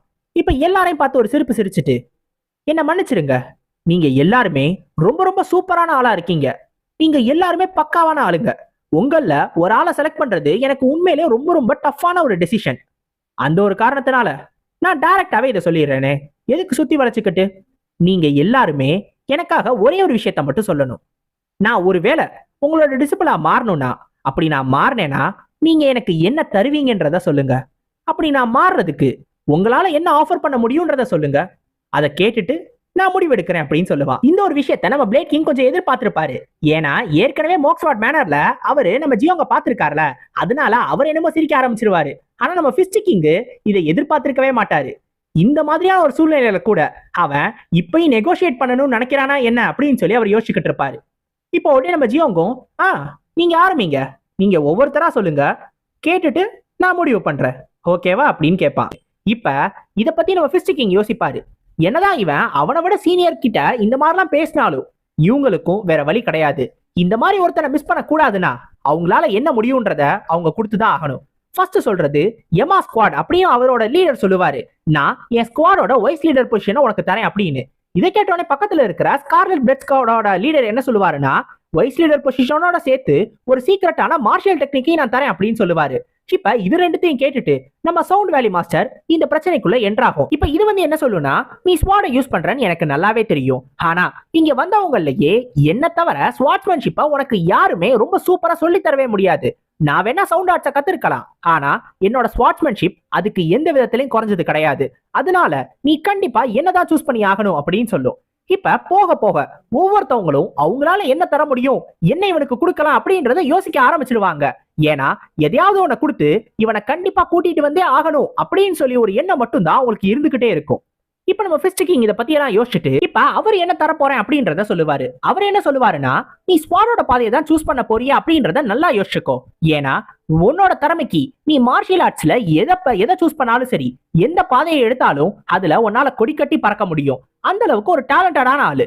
இப்ப நான் மறுபடியும் உன்கிட்ட கேட்கிறேன், ஸ்வாட்ஸ்மேன்ஷிப் மட்டும் தான் நீ உண்மையிலே சூஸ் பண்ண போறியா அப்படின்னு நம்ம ஜியோங்க பார்த்து கேட்பாரு. இதை கேட்டதும் நம்ம ஜியோங்கும் இல்ல, நான் இதை தான் சூஸ் பண்ணணும்னு எனக்கு எந்த ஐடியாவும் இல்ல. நான் எதை சூஸ் பண்ணாலும் அதுல நான் ஸ்ட்ராங்கா மாறணும், அவ்வளவுதான், அது மட்டும் தான் என்னோட குறிக்கோள் அப்படின்னு சொல்லுவான். இதை கேட்ட உடனே நம்ம ஃபிஸ்ட் கிங்கும் சிரிச்சிட்டு, எனக்கு உண்மையிலே உன்னை ரொம்ப பிடிச்சிருக்கு, அதே மாதிரி உனக்கு நான் சொல்ல வரதும் புரியும் நினைக்கிறேன், அப்ப என்னோட டிசிப்ளா மாறிடு. ஏன்னா நீ இந்த ஃபிஸ்ட் கிங்கோட தண்டர்போல்ட் ஃபிஸ்ட் கிங்கோட சக்சஸரா மாற போற. நீ என்னோட ஒரே டிசிப்ளா இருக்க போற. என்னோட வாழ்க்கை ஃபுல்லா நான் கத்துக்கிட்ட மொத்த மார்ஷியல் ஆர்ட்ஸையும் உனக்கு நான் கத்து தர போறேன். இந்த உலகத்திலேயே ஹேண்ட் டு ஹேண்ட் காம்பேட்ல உன்னை எதிர்க்கிறதுக்கு எவனுமே இருக்க மாட்டான். அந்த மாதிரி உன்னை நான் மாத்த போறேன் அப்படின்னு நம்ம ஜியோங்க பார்த்து சொல்லுவாரு. இதை சொன்னதும் அவன் கண்டிப்பா தன்னோட டிசிப்ளா மாறிடுவான் அப்படின்னு அவருக்குள்ள ஒரு நம்பிக்கை இருக்கும். இப்ப நம்ம பிளேட் கிங் அவரோட கார்ட்ஸை பிளே பண்ண ஆரம்பிப்பாரு. நம்ம பிளேட் கிங் கிட்ட நம்ம ஜியோங்க பத்தின ஒரு முக்கியமான விஷயம் இருக்கு. இப்ப அதை சொல்ல ஆரம்பிப்பாரு. உடனே நம்ம ஜியோங்க பார்த்து சொல்லுவாரு, விதி நம்மளை சேர்த்து வச்சிருச்சுன்னு நினைக்கிறேன், நம்ம மறுபடியும் மீட் பண்றோம் அப்படின்னு. நம்ம ஜியோங்கு இவரை பார்த்துட்டு, நான் இங்க வந்ததுக்கு காரணமே நீங்க தான், அதனால நான் உங்களுக்கு நன்றி தெரிவிச்சுக்கிறேன், ஏன்னா நீங்க இல்லைன்னா என்னால இங்க வந்திருக்கவே முடியாது அப்படின்னு சொல்லுவான். இப்ப எல்லாருக்குமே ஒரு மாதிரி அதிர்ச்சியா இருக்கும். ஏன்னா பிளேட் கிங்க்கும் நம்ம மோ கியோங்வானுக்கும் ஏற்கனவே தெரியுமா, இது எப்படி அப்படின்னு இவங்க எல்லாரும் யோசிச்சுக்கிட்டு இருப்பாங்க. அப்ப நம்ம பிளேட் கிங் சொல்லுவாரு, நீ அப்ப டேலண்டடான ஒரு ஆளு அப்படின்றத நான் யோசிச்சேன் தான், ஆனா இந்த அளவுக்கு நீ இவ்வளவு தூரம் வருவ அப்படின்னு சொல்லி நான் எதிர்பார்க்கவே இல்லை அப்படின்னு. நம்ம ஜியோங்கும், உங்களால தான் எனக்கு அதிகமான அளவு எக்ஸ்பீரியன்ஸ் கிடைச்சிருக்குன்னு சொல்லுவாங்க. இப்ப நம்ம ஜியோங்க்கு நம்ம பிளேட் கிங் மேல ஒரு நல்ல அபிப்பிராயம் இருக்குன்னு நம்ம பிளேட் கிங்கா அவராவே நினைச்சுக்கிட்டு நம்ம ஜியோங்க பார்த்து சொல்லுவாரு, நீ மறுபடியும் நீ வந்த இடத்துக்கு போகணும்னு ஆசைப்பட்டியா அப்படின்னு. ஆனா நம்ம ஜியோங் சொல்லிடுவான், இல்ல நான் நானாதான் இங்க வந்தேன், அதனால திருப்பி போறதுக்கு எனக்கு ஆசை கிடையாது அப்படின்ட்டுருவான். இப்ப இதை கேட்டதும், நல்லது, அப்படின்னா நீ என்னோட டிசிப்ளா மாறிடு, ஏன்னா ஒருவேளை நாளை பின்ன யாராவது வந்து உன்கிட்ட நீ வந்த இடத்துல இருந்து நீ இப்படி ஒரு இடத்துல இருந்து வந்திருக்கியே அப்படின்னு சொல்லி உன்கிட்ட பிரச்சனை பண்ணாங்கன்னா என்னால மட்டும்தான் உன்னை சேவ் பண்ண முடியும், ஏன்னா அது எனக்கு மட்டும்தான் தெரியும், அதனால நீ கவலைப்படாத, நீ ஏன் கூட வந்துரு அப்படின்னு சொல்லுவாரு. இப்போ உடனே சவுண்ட் வேலி மாஸ்டரும் கேட்கும், அவன் எங்க இருந்து வந்தானா, அவன் எங்க இருந்து வந்தான்றதுக்கு என்ன பிரச்சனை இருக்கு, இத பத்தி ஏன் பேசுறீங்க, அதுல என்ன இருக்கு அப்படின்னு கேட்கும். ஆனா நம்ம பிளேட் கிங் சொல்லவே மாட்டாரு, அது அந்த மாதிரிதான், நான் சொன்ன மாதிரிதான், நான் சொல்றதை தவிர வேற எதுவும் எக்ஸ்ட்ரா சொல்ல மாட்டேன் அப்படின்றவாரு. ஆக்சுவலா இப்ப இவர் என்ன சொல்ல வராரு, இவர் என்ன சொல்ல ட்ரை பண்றாரு அப்படின்றது நம்ம டார்க் செக்டரோட லீடருக்கு நல்லாவே தெரிஞ்சு போயிடும். நம்ம ஹீரோ ஆர்த்தடாக்ஸை சேர்ந்தவன்றதை அவர் கெஸ் பண்ணிடுவாரு. ஏன்னா நம்ம ஹீரோ ஆர்த்தடாக்ஸை சேர்ந்தவன்றது இங்க இருக்கிற 2 பேருக்கு மட்டும் தான் தெரியும். ஒன்னு நம்ம பிளேட் கிங், இன்னொன்னு கார்ப்ஸ் பிளட் வேலியோட மாஸ்டர். மிச்ச ஹெவன் எர்த் அசோசியேஷன்ல இருக்கிறவங்க யாருக்குமே இவன் ஆர்த்தடாக்ஸை சேர்ந்தவன்றது சுத்தமா தெரியாது. அப்படி இருக்கிறப்ப இப்ப அதுவே ஒரு வேலை மத்தவங்களுக்கு தெரிஞ்சிச்சுன்னா இங்க இருக்கிறவங்க எல்லாரும் நம்ம ஹீரோவை ஒரு எதிரியா பார்ப்பாங்க. எல்லாருமே நம்ம ஹீரோவை வெறுக்க ஆரம்பிச்சிருவாங்க. நிறைய பேர் இங்க நம்ம ஹீரோவை கொல்ல கூட ட்ரை பண்ணுவாங்க. இப்ப இன்னொரு உண்மையை தனக்கேத்த மாதிரி யூஸ் பண்ணிக்கணும்னு நினைக்கிறாரு. ஏன்னா தான் கிட்ட வர்றது மட்டும்தான் அவனுக்கு இருக்கிற ஒரே வழி, அது தவிர அவனுக்கு வேற வழியே கிடையாது. அவன் வேற எங்க போனாலும் கண்டிப்பா அவன் செத்துருவான், தன்னால மட்டும்தான் அவனை காப்பாற்ற முடியும் அப்படின்னு அவனுக்கு சுத்தி வளைச்சு சொல்லணும்னு நினைக்கிறாரு. ஆனா அவர் இன்னமுமே இவன் ஆர்த்தடாக்ஸை சேர்ந்தவன் அப்படின்றத ரிவீல் பண்ணல. சோ தன்னோட கார்ட்ஸை பிளே பண்ணி நம்ம ஹீரோவை அப்படியே ஸ்மூத்தா உள்ள கொண்டு வந்துடலாம் நினைக்கிறாரு. தன்னோட டிசிப்ளா மாத்திரலாம் நினைக்கிறாரு. இவரு நம்ம ஹீரோவை கவுக்குறதுக்கு ஒரு பிளான் போடுறாரு. ஆனா இந்த பிளானை முறியடிக்கிறதுக்கு நம்ம ஜியோ ஒரு பிளான் போடுவான். இப்ப இவன் என்ன சொல்லுவானா, நீங்க சொல்றதும் கரெக்ட் தான், நான் இந்த மாதிரி இருக்கேன் அப்படின்றது பின்னாடி தெரிய வந்துச்சுன்னா கண்டிப்பா பிரச்சனை தான், அதனால நான் அதை இப்பவே கிளியர் பண்ணிடுறேன். நான் மறுபடியும் என்னை எல்லாரும் முன்னாடி இன்ட்ரடியூஸ் பண்ணிக்கிறேன். நான் ஆர்த்தடாக்ஸ் முடிமை சேர்ந்த மோக்ஸ்வாட் மேனரோட 3வது பையன் மோ கியோங்வான் அப்படின்னு எல்லாருக்கும் கேட்கிற மாதிரி சொல்லுவான். இதை கேட்டதும் நிறைய பேரோட மூஞ்சியில ரொம்ப அதிர்ச்சி. ஏன்னா அவங்க இதை எதிர்பார்த்திருக்கவே மாட்டாங்க. பிளேட் கிங் என்னை ஹாஸ்டேஜா கூட்டிட்டு வந்ததுனால மட்டும்தான் நான் இங்க வந்தேன் அப்படின்னு மொத்த கதையுமே சொல்லிடுவான். அவ்வளவுதான். இப்ப இதை நம்ம பிளேட் கிங் எதிர்பார்த்திருக்கவே மாட்டாரு. ஏன்னா அவனோட வீக்னஸா அவனோட வாயாலே அவன் சொல்லுவான் அப்படின்றத நம்ம பிளேட் கிங் நினைச்சிருக்க மாட்டாரு. ஆனா இதுவுமே ஒரு ப்ராப்ளம் தான். இப்ப எல்லாருக்குமே இது தெரிஞ்ச உடனே எல்லாரும் ஒரு மாதிரி இவனை பத்தி தப்பா பேச ஆரம்பிச்சிருவாங்க. இவ்வளவு நேரம் இவனை நல்ல விதமா பார்த்தவங்க எல்லாருமே இவனை மோசமா பார்க்க ஆரம்பிச்சிருவாங்க. ஏன்னா இவன் ஆர்த்தடாக்ஸை சேர்ந்தவன் அப்படின்றதுனால. அதுவும் இல்லாம ஆர்த்தடாக்ஸ் மொத்த ஹெவன் எர்த் அசோசியேஷனுக்குமே ஒரு எனிமி. ஒரு எனிமியோட பேஸ்க்கு நடுவுல வந்து நான் ஆர்த்தடாக்ஸை சேர்ந்தவன் அப்படின்னு சொல்றது உங்க மொத்த பேருக்கும் நான் எதிரி அப்படின்னு சொல்ற மாதிரி அப்படி ஒரு விஷயத்தை தான் இப்ப நம்ம ஹீரோ பண்ணியிருக்கான். இதை கேட்ட உடனே அந்த 2 ஸ்குவாட் இருந்தானுங்கல்ல, அந்த யமா ஸ்குவாட் அப்புறம் அந்த ஸ்கார்லட் பிளட் ஸ்குவாட், இந்த 2 ஸ்குவாடோட லீடரும் நம்ம ஹீரோவை கொல்லணும் அப்படின்றதுக்காக உடனே ஸ்டேஜ்குள்ள குதிப்பாங்க. இப்ப நம்ம பிளேட் கிங் அவங்கள பார்த்து சொல்லுவாரு, வெயிட் பண்ணுங்க, இது என்னோட உத்தரவு அப்படின்னு. இப்ப உடனே சவுண்ட் வேலியோட மாஸ்டர் சொல்லும், என்னால இதை ஏத்துக்க முடியாது, நீங்க வேணா உத்தரவு போடலாம், ஆனா ஆர்த்தடாக்ஸ் எங்களோட எதிரியை சேர்ந்த ஒரு பையனை நாங்க டிசிப்ளா எடுத்திருப்போம், ஆனா அது தெரிஞ்சும் கூட நீங்க அமைதியா இருந்திருக்கீங்களான்னு கேட்கும். நம்ம ஃபிஸ்ட் கிங்கும் கேட்பாரு, ஆர்த்தடாக்ஸ் கிட்ட தானே உங்களோட தங்கச்சியை நீங்க இழந்தீங்க, அப்படி இருக்கிறப்ப அது எல்லாத்தையும் மறந்துட்டு இப்ப நீங்களே இப்படி எல்லாம் பேசுறீங்களா, ஏன் எங்கள்கிட்ட சொல்லலன்னு அவரும் கேட்பாரு. இப்ப சவுண்ட் வேலி மாஸ்டரும், எனக்கு என்னமோ இவர் எதுக்காக சொல்லியிருப்பான்றது நல்லாவே தெரிஞ்சு போச்சு. இவரு இந்த பையன் சாகட்டும்னு சொல்லி தான் கார்ஸ்பிளட் வேலியில அனுப்பிச்சிருப்பாரு. ஆனா இவன் நல்லா பெர்ஃபார்ம் பண்ண உடனே தன்னோட டிசிப்ளா எடுத்துக்கணும் அப்படின்னு இவர் டக்குன்னு மனசு மாறிட்டாராம். இவ்வளவு கேவலமான ஆளா இருக்காரு அப்படின்னு சவுண்ட் வேலி மாஸ்டர் அந்த பிளேட் கிங் பக்கத்துல உட்காந்துக்கிட்டே அவரை பார்த்து இந்த மாதிரி சொல்லும். இப்ப நம்ம பிளேட் கிங்கையும் டார்க் செக்டரோட லீடரையும் தவிர மத்தவங்க எல்லாருமே பின்னாடி பக்கம் பார்த்த மாதிரி உட்காந்துருவாங்க, இல்ல நிக்க ஆரம்பிச்சிருவாங்க. ஏன்னா அங்க இருக்கிறவங்க யாருக்குமே நம்ம ஹீரோவை ஏத்துக்கணும், டிசிப்ளா ஏத்துக்கணும் அப்படின்னு ஒரு எண்ணமே இருக்காது. இப்ப இது எல்லாத்தையும் மயக்கத்துல இருந்து எந்திரிச்சு பாத்துக்கிட்டு இருந்த நம்ம மோக்யூஷன் என்ன நினைப்பான் அப்படின்னா, இவங்க எல்லாருமே தங்களை எதிரியா பாக்குறாங்க அப்படின்றது அவனுக்கும் தெரியும். ஆனா இத்தனை பேருக்கு முன்னாடி தான் ஆர்த்தடாக்ஸ சேர்ந்தவன் அப்படின்றத நம்ம மோக்யோங்வான் சொல்லியிருக்கானே, அப்ப இன்னமும் அவன் ஆர்த்தடாக்ஸ சேர்ந்த ஆளு அப்படின்றத நினைக்கிறானா? அப்ப உண்மையிலே நான் அவனை காப்பாத்தி தான் ஆகணும். இங்க இருக்கிறவங்க யார் எதிர்த்து வந்தாலும் சரி, என் உயிரை கொடுத்தாவது நான் உன்னை காப்பாத்துவேன் அப்படின்னு மனசுக்குள்ள ஒரு நிமிஷம் நல்ல விதமா யோசிப்பான். உடனே நம்ம ஹீரோ மறுபடியும் பேச ஆரம்பிச்சிருவான். நான் ஆர்த்தடாக்ஸ் கிளான்ல பிறந்த ஒரு பையனா இருக்கலாம், ஆனா எனக்கு ஆர்த்தடாக்ஸோட அந்த பிளாக் அண்ட் ஒயிட் லாஜிக் என்னைக்குமே பிடிச்சது இல்ல. நான் இப்ப என்னோட ஐடென்டிட்டியை ரிவீல் பண்ணதுக்கான காரணமுமே என்னோட பாஸ்ட்ல இருந்து நான் விலகணும்னு நினைக்கிறேன். நான் இப்ப சொல்றேன், நான் என்னோட ஃபேமிலியோட கனெக்ஷன்ஸ் எல்லாத்தையும் கட் பண்ணி இந்த ஹெவன் எர்த் அசோசியேஷனோட ஒரு மெம்பரா மாறி ஆர்த்தடாக்ஸ் முறிவுக்கு எதிராக சண்டை போடுவேன். இத நான் என் மேல சத்தியமா சொல்றேன் அப்படின்னு சொல்லுவான். இப்ப இதை கேட்டோடனே நம்ம பிளேட் கிங்க்கு இன்னும் ஆச்சரியமாயிடும். ஏன்னா அவனே ஒரு பிரச்சனையை உருவாக்கி அந்த பிரச்சனைக்கான தீர்வையும் அவனோட ஸ்டைலே கொடுத்துட்டான். இப்ப நம்ம ஜியோங்க எல்லாரையும் பார்த்து கேட்பான், இனிமேல் யாருக்கும் எந்த பிரச்சனையும் இருக்காதுன்னு நினைக்கிறேன் அப்படின்னு. இப்ப நம்மளுக்கு ஒரு முன்னாடி காலத்துல நடந்த ஒரு விஷயத்த காட்டுவாங்க. ஆக்சுவலா ஒருத்தன் 1000 பேரை கொண்டிருக்கானா. அந்த 1000 பேரையும் கொண்டு அவங்களோட தலைகள் எல்லாத்தையும் ஒரு பெரிய டவர் மாதிரி அடுக்கி வச்சிருக்கானா, அது மேலேயே உட்கார்ந்துருக்கானா. இப்ப அந்த மாதிரி ஒருத்தனை தூக்குல போடுறதுக்காக ஜெயில அடைச்சு வச்சிருக்காங்க. ஆனா அவனை நாளைக்கு தூக்கில போட போறாங்கன்னு தெரிஞ்சும் கூட அன்னைக்கு நைட்டும் கூட அவன் ஒரு 2-3 பேரை கொண்டுகிட்டு இருக்கான். அவனோட ஜெயில் செல்லுலயே கொண்டுகிட்டு இருக்கான். இப்ப இது எல்லாத்தையும் ஒருத்தர் வெளில இருந்து வந்து பார்த்துட்டு, நாளைக்கு உன்னோட தூக்குன்னு கேள்விப்பட்டேன், நீ இன்னைக்கு கூட கொண்டுகிட்டு இருக்கியே, எதனால இதெல்லாம் பண்ற அப்படின்னு சொல்லி கேட்பாரு. இப்ப இதை கேட்டதுடனே அவனும் சொல்லுவான், உன்னோட மேல இருந்து மெட்டலோட ஸ்மெல் வருது, நீ பிளாக் ஸ்மித்தா, எதுக்காக இங்க வந்த, என்ன வேணும் உனக்கு அப்படின்னு கேட்பான். ஹோ, என்னோட மேல இருந்து வர ஸ்மெல்ல வச்சே நீ யாருன்றதை கண்டுபிடிச்சிட்டியா, பரவாயில்ல, நீ ஒருவேளை என்னோட கேள்விக்கு பதில் சொன்னீனா நான் உன்னோட கேள்விக்கு பதில் சொல்றேன் அப்படின்னு சொல்லுவாரு. இப்ப அவனும் சொல்லுவான், எனக்கு எமோஷன்ஸ்னா என்னன்னே தெரியாது, நான் பிறந்ததுல இருந்து எனக்கு என்னால எமோஷன்ஸை ஃபீல் பண்ணவே முடியல. என்னோட சின்ன வயசுல இருந்து பிளஷரை ஒரு தடவையாவது ஃபீல் பண்ணிடணும் அப்படின்றதுக்காக அதை துரத்த ஆரம்பிச்சேன், அதுக்காக கொல்லவும் ஆரம்பிச்சேன். ஏன்னா மக்கள் எல்லாரும் சாகும்போது அவங்களோட எக்ஸ்ட்ரீமான எமோஷன்ஸை காட்டுவாங்கன்னு நான் கேள்விப்பட்டேன், அதுக்காக தான் மற்றவங்களை கொண்டு ஆரம்பிச்சேன். ஆனா இன்ன வரைக்கும் தன்னால அந்த பிளஷரை ஃபீல் பண்ணவே முடியல. இதை ஃபீல் பண்ண முடியாமையே தான் செத்து போயிருவோமோ, தான் எதுக்காக தான் பிறந்தோமோ அப்படின்னு சொல்லி அவன் யோசிச்சுக்கிட்டு இருப்பான். இப்ப இது எல்லாத்தையும் கேட்ட அந்த வெளில இருந்து வந்த ஆள் சொல்லுவாரு, நீ என்னதான் இந்த மாதிரிலாம் யோசிச்சாலும் இதுக்கான மீனிங் எனக்கு புரியாம இருந்தாலும் இது உன்னை கண்டிப்பா தகுதியான ஆளா மாத்தும். நீ என் கூட வா, நீ எப்படி இருந்தாலும் சாகதான் போற, அதனால ஏன் உன்னோட பாடியை டொனேட் பண்ணக்கூடாது? இந்த உலகத்திலேயே ஒரு மாஸ்டர் பீஸை உருவாக்குறதுக்காக, அது ஒரு ஸ்வாட், அதுவும் இந்த உலகத்திலேயே ஒரு யூனிக்கான ஸ்வாடா இருக்க போகுது, அதை உருவாக்குறதுக்கு உன்னோட பாடியை கொடு அப்படின்னு கேட்பாரு. ஒரு ஸ்வாட உருவாக்குறதுக்கு முன்னாடி ஃபர்ஸ்ட் மெட்டல் எல்லாத்தையும் உருக்க ஆரம்பிப்பாங்கல்ல, இப்ப அதோட சேர்த்து இவனையும் போட்டு உருக்க ஆரம்பிக்கிறாங்க. இவனும் அதுக்குள்ளேயே கிடக்குறான். அப்ப அவனோட சாவுல தான் அவன் எமோஷன்ஸ்னா என்னன்னே ஃபீல் பண்றான். அது ஒரு மாதிரி வித்தியாசமான எமோஷன். அவன் சாவுனா என்னன்றதை பாக்குறான். இருந்தாலும் அந்த ஒரு எமோஷன்ஸை மறுபடியும் ஃபீல் பண்ணணும்னு அவனுக்கு ஒரு ஆசை வருது அவனோட சாவுல, அவனோட கடைசியில. இப்ப அந்த எமோஷன்ஸோட இந்த ஸ்வாட உருவாக்குறாங்க. இவனோட மொத்த எமோஷன்ஸும் அந்த ஸ்வாட்லே இன்னும் இருக்கு. இப்ப இதை பத்தி பார்த்தோன்னே மறுபடியும் நம்மளுக்கு பிரசன்ட காட்டுவாங்க. இப்ப நம்ம ஹீரோ எல்லா சொன்னதை கேட்ட உடனே நம்ம பிளேட் கிங்கும் சிரிச்சுட்டு, பரவாயில்ல, இனிமேல் இப்ப நீ சொன்னதை கேட்டு யாரும் உன்னை ஜட்ஜ் பண்ணவே மாட்டாங்க, நீ யாரோட டிசிப்ளினா வேணாலும் மாறலாம், இனிமேல் இங்க இருக்கிறவங்க யாரும் உன்னை குறை சொல்ல மாட்டாங்க அப்படின்னு சொல்லுவாரு. நம்ம பிளேட் கிங் என்ன யோசிப்பாருன்னா, இப்ப தான் மட்டும் தான் இவனை எடுத்துக்க போறோம், ஏன்னா மத்தவங்க எல்லாருமே இவனை வேணான்னு சொல்லிட்டாங்க அப்படின்னு நினைப்பாரு. ஆனா இன்னும் ஒரே ஒருத்தர் நம்ம ஜியோங்க விட்டு கொடுக்காம இருக்காரு. அவரு நம்ம ஜியோங்க டிசிப்ளினா எடுத்துக்கணும்னு நினைக்கிறாரு. அது வேற யாரும் கிடையாது, நம்ம டார்க் செக்டரோட லீடர்.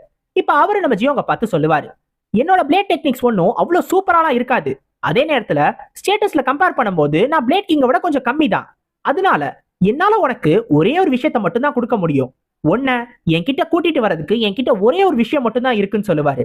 இப்போ ஒரு சொடக்கு போட்டு அதை எடுத்துட்டு வரவும் சொல்லுவாரு.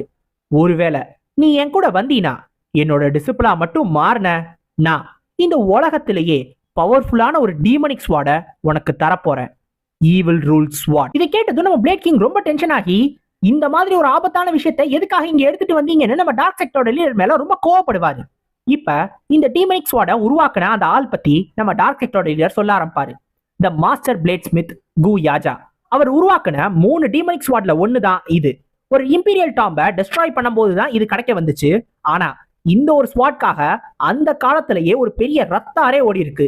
அந்த அளவுக்கு ஒரு பவர்ஃபுல்லான ஸ்வாட் தான் இது. இந்த ஸ்வாடை யார் கையில பிடிக்கிறாங்களோ அவங்களோட ரொம்ப மோசமான ஒரு பேராசையை இந்த ஸ்வாடால வெளில எடுத்துட்டு வர முடியுமா? அந்த அளவுக்கு ஒரு சக்தி இதுக்கு இருக்கா. ஆனா இந்த ஸ்வாட்லயே ஒரு இன்ட்ரெஸ்டிங்கான விஷயம் என்னன்னா, இந்த ஸ்வாடை உருவாக்குறதுக்காக கு யாஜா ஒரு மனுஷனை போட்டு எரிச்சிருக்காருன்னு சொல்றாங்க. அந்த மனுஷனை எரிச்சது மூலமா உருவாக்கப்பட்ட ஒரு ஸ்வாட் தான் இந்த பவர்ஃபுல்லான ஸ்வாட். அதுதான் ஈவில் ரூல் ஸ்வாட் அப்படின்னு சொல்லி முடிப்பாரு. இப்ப இந்த ஸ்வாட்ல இருந்து டீமனிக்கி ரிலீஸ் ஆக ஆரம்பிக்கும். மத்தவங்களால இந்த டீமனிக்கிய அவ்வளவு ஈஸியா பார்க்க முடியாது. அந்த ஒரு காரணத்தினால அவங்கள பொறுத்த வரைக்கும் இது என்னமோ வந்து ஒரு அவங்கள கூப்பிடுற மாதிரி, அவங்கள அப்படியே அழைக்கிற மாதிரியான ஒரு ஃபீலிங்கா தான் அவங்க நினைப்பாங்க. நம்ம பிளேட் கிங்கும் அப்படிதான் இருக்கும். எப்படின்னா, இந்த மரகத நாணயம் படத்துல அந்த மரகத நாணயத்தை தொடணும்னு சொல்லி எல்லாருக்குமே ஒரு ஆசை இருக்கும். அந்த மாதிரிதான் இந்த ஸ்வாட தொடணும்னு எல்லாருக்குமே ஒரு ஆசை வரும். அந்த மாதிரியான ஒரு எனர்ஜியை அந்த ஸ்வாடே ரிலீஸ் பண்ணும். என்ன எடுங்க அப்படின்னு சொல்ற மாதிரி. இப்ப நம்ம பிளேட் கிங் ஆரம்பத்துல கோவப்பட்டார்ல, அப்ப நம்ம டார்க் செக்டர் லீடர் பார்த்து கேட்டிருப்பாரு, எதுக்காக இந்த மாதிரியான ஒரு டேஞ்சரஸான விஷயத்தை எடுத்துட்டு வந்தீங்கன்னு. ஆனா நம்ம டார்க் செக்டர் லீடர் சொல்ல முடியாதுன்னு சொல்லி இருப்பாரு. இப்ப அதை கேட்ட உடனே நம்ம டார்க் செக்டர் லீடர், சரி நீங்க ரொம்ப கோவப்படுறீங்க, அதுக்காக நான் உங்கள்கிட்ட சொல்றேன். எல்லாத்தையும் சொல்ல முடியலனாலும் ஒரு சின்ன விஷயத்த மட்டும் சொல்றேன். இந்த ஈவில் ரூல் ஸ்வாட் கிட்ட ஒரு வித்தியாசமான சக்தி இருக்கு. அது யார் எடுக்கிறாங்களோ அவங்க அவங்களோட மனசுல இருக்கிற, அவங்களோட மனசுக்குள்ள இருக்கிற எல்லா ஆசைகளையும் வெளில சொல்லிடுவாங்களாம். இப்ப ஒருவேளை இவன் ஆர்த்தடாக்ஸை எதிர்க்கிறேன்னு சொல்றான்ல, அது ஒருவேளை உண்மையா இருந்துச்சுன்னா இந்த ஸ்வாடை எடுத்த உடனே அவன் அதை சொல்லிடுவான். இப்ப அவன் ஒருவேளை அதை சொல்லல, நான் இன்னமும் ஆர்த்தடாக்ஸை சேர்ந்தவன் தான் அப்படின்னு சொல்றான்னா, அப்ப இவன் எதிரின்றத நம்மளே முடிவு பண்ணிக்கலாம். உங்களுக்கும் பார்க்கணும்னு ஆசை இல்ல இவனோட மனசுல அப்படி என்ன இருக்குன்றத? இப்படின்னு சொன்னதுனால மட்டும்தான் நம்ம பிளேட் கிங் இப்ப அமைதியா உட்கார்ந்துருக்காரு. இப்ப நம்ம டார்க் செக்டர் லீடரும் யோசிப்பாரு, பாப்போம் உன்னோட மனசுல அப்படி என்னதான் இருக்குன்னு. நீ உண்மையிலே பொய் சொல்றவனா இல்ல உண்மையை சொல்றவனா? ஒருவேளை நீ பொய் சொன்னீனா கண்டிப்பா எங்க கிட்ட மாட்டிக்கிருவ, உன்னால எங்கேயுமே போக முடியாது. உன்னோட உண்மை என்னன்றத நீயே இப்ப காட்ட போற அப்படின்னு சொல்லுவாரு. இப்ப நம்ம ப்ளூ ஸ்பிரிட் வெளில வந்து சொல்லும், மோர்டல் இது டீமனிக்கி அப்படின்னு எனக்கும் தெரியுதுதான். ஆனா இது ஒரு மாதிரி வித்தியாசமா இருக்கு. என்னோட உடம்புல இல்லாம இது வெளில இருந்து என்னை கூப்பிடுற மாதிரி இருக்கு. என்னை எடுத்துக்கோ, என்ன தேர்ந்தெடு அப்படின்னு சொல்ற மாதிரி இருக்கு அப்படின்னு சொல்லுவான். இதை கேட்டதும் நம்ம ப்ளூ ஸ்பிரிட்டும் கேட்கும், ஆனா இந்த ஸ்வாடுக்காக நீ டார்க் செக்டரோட சூஸ் பண்ண போறியா? உன்னோட பிளான் என்ன ஆக போகுது அப்படின்னு கேட்கும்போது நம்ம ஹீரோ, என்னோட பிளானுக்கு ஏத்த மாதிரி தான் இதுவும் நடக்குது அப்படின்னு சொல்லுவான். அதாவது என்ன அப்படின்னா, நம்ம ஹீரோ யாரை தேடுறான்? ஃபேண்டம் ஸ்வாட. ஃபேண்டம் ஸ்வாட பத்தி இன்ஃபர்மேஷன் எங்கேயுமே இல்ல. இப்ப ஃபேண்டம் ஸ்வாட பத்தி ஒரு இன்ஃபர்மேஷன் தெரியணும்னா அதுக்கு யாரை கேட்கணும்? இந்த ஹெவன் அர்த் அசோசியேஷன்லயே இன்டெலிஜென்ஸ் யூனிட்டை கண்ட்ரோல் பண்ற ஒருத்தட்ட தானே, அது நம்ம டார்க் செக்டரோட லீடர் தான். இப்ப அவர்கிட்ட போய் கேட்டா அவர் கண்டிப்பா ஃபேண்டம் ஸ்வாட் பத்தி கண்டுபிடிச்சு சொல்லிடுவார்ல. இப்ப அந்த ஒரு விஷயத்தை யூஸ் பண்ணிக்கணும் தான் நம்ம ஹீரோ நினைக்கிறான். அது மட்டும் ஒரே காரணம் கிடையாது. இந்த ஸ்வாட்ல இருந்து டீமனிக்கி ரிலீஸ் ஆகுதுன்னா அந்த டீமனிக்கிய ரிச்சுவல் ஆஃப் அட்டாச்மெண்ட்டை யூஸ் பண்ணி எடுத்துக்கணும்னு நம்ம ஹீரோ முடிவு பண்றான். அந்த எனர்ஜியை தான் கிட்ட எடுத்துக்கணும்னு நினைக்கிறான். இப்ப அந்த ஸ்வாட கையிலையும் எடுப்பான். இவன் கையில எடுத்த உடனே எல்லா பக்கமும் டீமனிக்கி ரிலீஸ் ஆக ஆரம்பிக்கும். இப்பதான் எல்லாரும் நேருக்கு நேரா ஈவில் ரூல் ஸ்வாட பாப்பாங்க. ஏன்னா இத்தனை நாளாவே அந்த ஸ்வாட பூட்டி மட்டும் தான் வச்சிருப்பாங்க. இப்ப அந்த ஸ்வாட் நம்ம ஹீரோ கிட்ட பேச ஆரம்பிக்கும். பரவாயில்லையே, ரொம்ப நாள் கழிச்சு ஒரு இன்ட்ரெஸ்டிங்கான ஹியூமனை தான் பார்த்திருக்கேன். இப்ப பாப்போமா உன்னோட அந்த ஆழ்ந்த மனசுல மறைக்கப்பட்ட ஆசைகள் என்ன இருக்கு அப்படின்றத தெரிஞ்சுப்போம் அப்படின்னு சொல்லும். First hidden desires. நம்ம ஜியோங்கோட ஆழ்ந்த மனசுல அப்படி என்னதான் இருக்குன்னு பாக்குறதுக்காக உள்ள போகும். உள்ள போய் பார்த்தா எரிஞ்சுக்கிட்டு இருக்கிற ஒரு வீடு. அதுக்கு பக்கத்துல பாதியா வெட்டப்பட்ட நம்ம ஜியோங்கோட தாத்தா. அது பக்கத்துல நின்னுக்கிட்டு இருக்கிற நம்ம ஜியோ. இதுதான் நம்ம ஜியோங்கோட மனசுல இருக்கிற ஒரு டிசைரா இருக்கும். இதை பார்த்ததும் இந்த ஸ்வாடு இந்த தூரத்துல இருந்து பார்க்கும். பார்த்துட்டு, ஓஹோ இதுதான் உன்னோட இன்னர் டிசைரா, இதுதான் உன்னோட ஆழ்ந்த மனசுல இருக்கிற அந்த ஆசையா? உன்னோட கோவமும் சரி ஆசையும் சரி உன் தாத்தாவை கொன்னவனை கொல்லணும்னு சொல்லி துடிக்குது. அது எனக்கு நல்லா தெரியுது. ரிவெஞ்ச் உண்மையிலே ஒரு நல்ல எமோஷன் தான். இருந்தாலும் எதுக்காக இந்த ஒரு எமோஷன், இந்த ஒரு ஆசை ஒரு வாளை சுத்தி இருக்கு? இந்த இடத்துல எப்படி ஒரு வால் வந்துச்சு? இது என்னமோ உன்னோட சோக மாதிரி தெரியுது. இந்த வால்குள்ள இருக்கிறதுனால மட்டும்தான் நீ ரிவெஞ்ச் எடுக்கணும் அப்படின்ற ஒரு குறிக்கோளோட இருக்கிற மாதிரி தெரியுது. அப்ப இந்த வாலை தாண்டி அப்படி என்னதான் இருக்கு? ஒரு மர்டரஸ் இன்டென்ட். வெறும் ரிவெஞ்ச்காக மட்டும் நீ வாழ்ற, இதுதான் உன்னோட உண்மையான எமோஷன்னா அப்ப வாலை தாண்டி இருக்கிறது என்ன? இந்த விஷயம் மட்டும் நம்ம ஜியோங்கோட ஆழ்ந்த மனசுல இருக்கிற ஆசை கிடையாது. நம்ம ஜியோங்க்கு ரிவெஞ்ச் மட்டும் எடுக்கணும்ன்றது ஆசை கிடையாதுன்னா அப்ப உண்மையிலேயே அவனோட ஆழ்ந்த மனசுல இருக்கிற ஆசை தான் என்ன? அது இந்த வாலை தாண்டி தான் இருக்குன்னு சொல்லி இந்த வாலை தாண்டி வெளில வந்து பார்க்கும் இந்த ஈகோ. அங்கேதான் ஒரு விஷயத்த கவனிக்கும். எல்லாமே பச்சை பசுமையா இருக்கும்.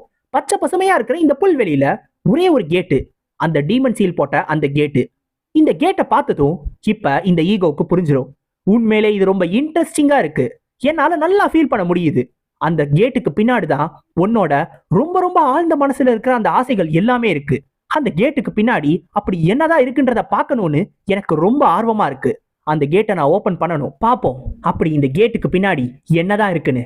இத பார்த்தா மட்டும்தான் உன்னோட உண்மையான ஆசையை பார்த்தா மட்டும்தான் என்னால உன்னை கண்ட்ரோல் பண்ண முடியும்னு சொல்லி அந்த கேட் மேல கை வச்சு அதை பொறுமையா திறக்கும். ஆனா அப்ப திறக்கிற அந்த கைய இன்னொரு கை வந்து பிடிக்கும். இது தன்னோட கை கிடையாதே, இது யாரோட கைன்னு மேல திரும்பி பார்த்தா நம்ம ஜியோங் அங்க வந்து நிப்பான். இதுக்கு வாய்ப்பே கிடையாதே, நீ அதுக்குள்ளே எந்திரிச்சியா, இதுக்கு சுத்தமா வாய்ப்பு கிடையாதே, நீ அங்கதானே இருந்தன்னு சொல்லி வேகமா இந்த ஈகோவும் பின்னாடி திரும்பி பார்க்கும். பார்த்தா அவன் எங்க நின்னுகிட்டு இருந்தானோ அதே இடத்துல அப்படியே தான் நிப்பான். அங்க அவன் நிக்கிறானா, அப்ப அவன் தான் உண்மையானவனா? அப்ப இது யாரு? நான் ஏதோ ஒரு தப்பு பண்ணிட்டேனோன்னு ஒரு ஈகோ பயப்படும். ஒரு ஸ்வாடோட ஈகோ லிட்டரலா இவனை பார்த்து பயப்படும். ஏன்னா அந்த மாதிரிதான் நம்ம ஜியோங் அப்ப தெரிவான். அது நம்ம ஜியோங் மாதிரியே இருக்காது, ரொம்ப வித்தியாசமா இருக்கும். இப்ப வெள்ள இந்த ஸ்வாட நம்ம ஜியோங் பிடிச்சுக்கிட்டு இருக்கும் போது அவன் கிட்ட இருந்து ரிலீஸ் ஆகிற டீமனிக் கீய அங்க இருக்கிறவங்க எல்லாருமே ஃபீல் பண்ணுவாங்க. எல்லாருக்குமே அப்படியே உடம்பு சிலிர்த்து போயிருக்கும். ஏன்னா அந்த அளவுக்கு அந்த டீமனிக் கீயோட எஃபெக்ட் இவங்க மேல இருக்கும். எல்லாரும் ஒரு மாதிரி பதட்டத்தோட இருப்பாங்க. நம்ம பிளேட் கிங்க்கெல்லாம் அப்படியே வேர்த்து ஊத்திக்கிட்டு இருக்கோம். நம்ம டார்க் செக்டரோட லீடரை பார்த்து கேட்பாரு, இது நார்மலாவே இப்படிதான் இருக்குமா அப்படின்னு. அப்ப டார்க் செக்டரோட லீடர் சொல்லுவாரு, இல்ல இந்த மாதிரி ஒன்ன நானே பார்த்தது இல்லைன்னு. ஏன்னா நம்ம ஜியோங் அந்த மாதிரிதான் நிப்பான். அவனோட ரெண்டு கண்ணும் ரொம்ப கருப்பா இருக்கும். அதோட அவனோட விழிகள் ரெண்டும் சிவப்பா இருக்கும். அவன் லிட்டரலா மனுஷன் மாதிரியே இருக்க மாட்டான். திடீர்னு இவனோட கண்ணு எப்படி இவ்வளவு கருமையா மாறுனுச்சுன்னு நம்ம பிளேட் கிங் யோசிச்சுக்கிட்டே இருப்பாரு. இங்க என்ன நடக்குதுன்னு யோசிப்பாரு. அப்ப இவனோட காலை சுத்தி மொத்தமா ரத்தம் வர ஆரம்பிக்கும். நார்மலா நம்ம ப்ளூ ஸ்பிரிட் வெளில வந்துச்சுன்னா எப்பயுமே பிளட் மாதிரியான ஒரு இல்யூஷனை கிரியேட் பண்ணும்ல, இப்பயும் அதே மாதிரி தான் கிரியேட் ஆகும். இப்ப நம்ம பிளேட் கிங்கோட கண்ணுக்கு எல்லாமே அழிஞ்சு போன மாதிரி தெரியும். அங்க இருந்தவங்க எல்லாரும் இறந்து போய் எலும்பு குடுகளா கிடப்பாங்க. இங்க என்னாச்சு, இங்க என்ன நடந்துகிட்டு இருக்குன்னு பாப்பாரு. இவ்வளவு நேரம் நார்மலா இருந்த எல்லா விஷயமும் அழிஞ்ச நிலைமையில அதுக்குள்ள எப்படி ஆச்சுன்னு யோசிச்சுக்கிட்டு இருப்பாரு. பக்கத்துல இருந்த டார்க் செக்ட் லீடரும் இருக்க மாட்டாரு, பிஸ்ட் கிங்கும் இருக்க மாட்டாரு. எல்லாரும் இறந்து போயிட்டாங்களா, இது நிஜமா இல்ல பொய்யா, இது ஒரு இல்யூஷனா இல்ல ரியாலிட்டியா, இங்க என்ன நடந்துகிட்டு இருக்குன்னு அவருக்கு சுத்தமா புரியாது. இப்ப இவ்வளவு நேரம் அமைதியா இருந்த நம்ம ஜியோங் அந்த இடத்துல இருந்து நடக்க ஆரம்பிப்பான். நம்ம பிளேட் கிங்க நோக்கி நடக்க ஆரம்பிப்பான். இத பார்த்ததும் நம்ம பிளேட் கிங்க்கு ஒரு மனுஷனை பாக்குற மாதிரியே ஃபீல் ஆகாது. ஏன்னா லிட்டரலா அவன் தலை இருக்க வேண்டிய இடத்துல வெறும் பிளாக் ஃபிளேம்ஸ் மட்டும் தான் இருக்கும். கருப்பு கலர்ல நெருப்பு எரிஞ்சுக்கிட்டு இருந்தா எப்படி இருக்கும், அந்த மாதிரி நெருப்பு மாதிரி அவனோட தலை எரிஞ்சுக்கிட்டே இருக்கும். இது என்னது, லிட்டரலா வரது ஒரு மனுஷன் தானா அப்படின்னு அவருக்கு தோண ஆரம்பிச்சிடும். பக்கத்துல வர வர இவரு இது ஆபத்தான விஷயம்ன்றத ஃபீல் பண்ண ஆரம்பிச்சிருவாரு. சாவை பார்த்து கூட பயப்படாத ஒரு ஆளு, எவன் வந்தாலும் சரி சண்டை போடுறதுக்கு ரெடியா இருக்கிற ஒரு ஆளு, இப்ப ஒரு சின்ன பையனை பார்த்து, அதுவும் இல்லாம அது சின்ன பையனான்னு கூட அவருக்கு தெரியல, இந்த ஒரு உருவத்தை பார்த்ததும் ஃபீல் பண்ண ஆரம்பிச்சிருவாரு. ஃபியர்னா என்னன்றத ஃபீல் பண்ண ஆரம்பிச்சிருவாரு. லிட்டரலா அவருக்கு பயம் இருக்கும். அவரோட உடம்பு மொத்தம் அப்படி சிலிர்த்து போயிடும். திடீர்னு ஒரு பயத்தை பார்த்தா நமக்கு எப்படி சிலிர்த்து போகும், அந்த மாதிரியான ஒரு சிலிர்ப்பு. இப்ப அப்படியே பார்த்துக்கிட்டே இருப்பாரு. நம்ம ஜியோங் பக்கத்துல வர வர அந்த இடத்துல இருந்து எந்திரிக்கணும்னு நினைப்பாரு. ஆனா அவரோட கை அவரால் அசைக்கவே முடியாது. அவரோட மூளை அவரை எந்திரிக்கணும்னு சொல்லிக்கிட்டே இருக்கும். ஆனா அவரோட உடம்பு அதை கேட்காது. ஏன்னா முன்னாடி இருக்கிறது அவர் அசைய விடாது. இப்ப அந்த உருவம் இவரோட பக்கத்துல வந்து இவரோட கண்ணுல பாத்துக்கிட்டு இருக்கும். அப்ப இவரோட உயிர் இவரை விட்டு பிரியறத அவரால் ஃபீல் பண்ண முடியும். அந்த உயிர் அப்படியே கொஞ்சம் கொஞ்சமா உங்ககிட்ட இருந்து உறிஞ்சா எப்படி இருக்கும், அந்த மாதிரியான ஒரு ஃபீலிங். மொத்தமா அவரோட உயிர் போறதுக்குள்ள டக்குன்னு ரியாலிட்டிக்கு வருவாரு. என்னாச்சுன்னு அவருக்கு ஒண்ணுமே புரியாது. திரும்பி அவர் வந்துட்டோமா அப்படின்னு சொல்லி அவரோட கையை பார்ப்பாரு. அவரோட கை நடுங்கிக்கிட்டு இருக்கும். அவர் பார்த்தது உண்மைதான், அவர் பார்த்தது அவர் ஃபீல் பண்ணாரு. இருந்தாலும் அது எதுவுமே டக்குன்னு உண்மை இல்லாத மாதிரி தெரியுது. இப்ப எல்லாரையும் சுத்தி முத்தி பாப்பாரு. எல்லாருக்குமே அந்த ஃபீலிங் வந்ததோ அப்படின்னு சொல்லி அவருக்கு தோண ஆரம்பிச்சிடும். ஒருவேளை தான் மட்டும் தான் பார்த்தோமா, இல்ல இங்க இருக்கிறவங்க எல்லாருமே அதை பார்த்தாங்களா? இது எல்லாமே ஆரம்பிச்சது நம்ம ஜியோங் கிட்ட இருந்து தான். நம்ம ஜியோங் கிட்ட இருந்து இதெல்லாம் எப்படி வந்துச்சு? நார்மலா இந்த ஈவில் ரூல் ஸ்வாட் ஒருத்தவங்களோட ஆழ்ந்த மனசுல இருக்கிற ஆசையை காட்டும்னு நம்ம டார்க் செக்டரோட லீடர் சொன்னாரு. அப்ப இதுதான் இவனோட ஆழ்ந்த மனசுல இருக்கிற ஆசையா? இது லிட்டரலா ஆசை மாதிரி இல்ல, அழிவு மாதிரி இருக்கு. ஆனாலும் நம்ம பிளேட் கிங்க்கு ஒரு விஷயம் மட்டும் நல்லா புரிஞ்சு போச்சு. இவனோட ஆழ்ந்த மனசை பாக்கிறேன்னு சொல்லி தொடக்கூடாத ஒரு விஷயத்த தொட்டுட்டாங்க. அதனால வரக்கூடாத ஒருத்தன் வெளில வந்துட்டான். இப்ப நம்ம பிளேட் கிங் இவனோட ஸ்வாட கவனிக்கும் போது அந்த ஸ்வாடு வைப்ரேட் ஆகிறத கவனிப்பாரு. ஸ்வாட் ரெசனன்ஸ் வந்துச்சுன்னா ஒரு ஸ்வாட் கிரை வரும்ல, அதாவது அந்த ஸ்வாடே கத்துற மாதிரி கேட்கும். அந்த மாதிரியான ஒரு சவுண்டு அந்த ஸ்வாட்ல இருந்து வந்துகிட்டு இருக்கும். இது வந்ததுக்கான காரணம் உள்ள அந்த ஸ்வாடோட ஈகோ பயந்துகிட்டு இருக்கு. இவன் கிட்ட இருந்து ஓடிக்கிட்டு இருக்கு. அதுவும் அவனோட மென்டல் ரியம்குள்ள அவன் கிட்ட இருந்தே தப்பிச்சு ஓடுது. இவன் கிட்ட நான் பிரச்சனை வச்சிருக்கவே கூடாது, இது எல்லாமே ஒரு தப்பு. ஒரு மனுஷனுக்குள்ள இந்த மாதிரியான ஒரு விஷயம் ஏன் இருக்கு அப்படின்னு சொல்லி இந்த ஸ்வாடோட ஈகோ யோசிச்சுக்கிட்டு இருக்கும். இது மனுஷனே கிடையாது, எப்படி பார்த்தாலும் இது மனுஷன் கிடையாது. நான் என்னோட வாழ்க்கை ஃபுல்லா எமோஷன்ஸே ஃபீல் பண்ணாத ஒரு ஆளு. ஆனா அப்படி இருக்கிற ஒரு ஆள்கிட்டயே பயம்னா என்னன்றதை இது காட்டியிருக்கு. அந்த பயத்தினாலதான் இதுவும் ஓடிக்கிட்டு இருக்கு. தான் பாக்குறது லிட்டரலா கேயோஸ், பேரழிவுன்னு சொல்லுவாங்கல்ல. பேரழிவு உருவத்தோட வந்துச்சுன்னா அத பார்த்தா இப்படிதான் இருக்கும்னு இந்த ஸ்வாடோட ஈகோ நினைக்கும். அந்த மாதிரிதான் இப்ப நம்ம ஜியோங் தெரியுமா. அது சொல்ல போனா நம்ம ஜியோங் மாதிரியே இருக்காது. அது ஏதோ ஒண்ணு நம்ம ஜியோங்கோட உருவத்தை எடுத்திருக்கு. இப்ப இது கிட்ட இருந்து தப்பிச்சு ஓடிக்கிட்டு இருந்த ஸ்வாடோட ஈகோ திடீர்னு ஒரு இடத்துல கீழே விழுந்துரும். இப்ப இந்த ஜியோங்கோட உருவம் பக்கத்துல வர வர இதுக்கு பயம் அதிகமாயிட்டே இருக்கும். சாவும் போது கூட பயப்படாத ஒரு ஆளு செத்ததுக்கு அப்புறம் ஸ்வாட் ஈகோவா மாறினதுக்கு அப்புறம் தன்னை ஒருத்தர் சாப்பிடுவானோன்னு சொல்லி பயந்துகிட்டு இருக்கு. இந்த பயத்தோட அது பார்த்துக்கிட்டே இருக்கும்போது இந்த உருவம் இந்த ஸ்வாட் ஈகோவை ஒண்ணுமே பண்ணாம இதை தாண்டி போயிடும். தாண்டி போய் அங்க இருக்கிற ஜியோங்கோட உருவத்தை பார்க்க ஆரம்பிச்சிடும். ஜியோங்க பார்த்துட்டு இப்ப எல்லாரையும் பார்த்து சொல்லும், நீங்க எல்லாரும் நிறைய கெஸ் பண்றீங்க, ஆனா இதுக்கான நேரம் கிடையாது. இப்ப எதையுமே தெரிஞ்சுக்க கூடாது அப்படின்னு சொல்லி ஒரு சின்ன சொடக்கு.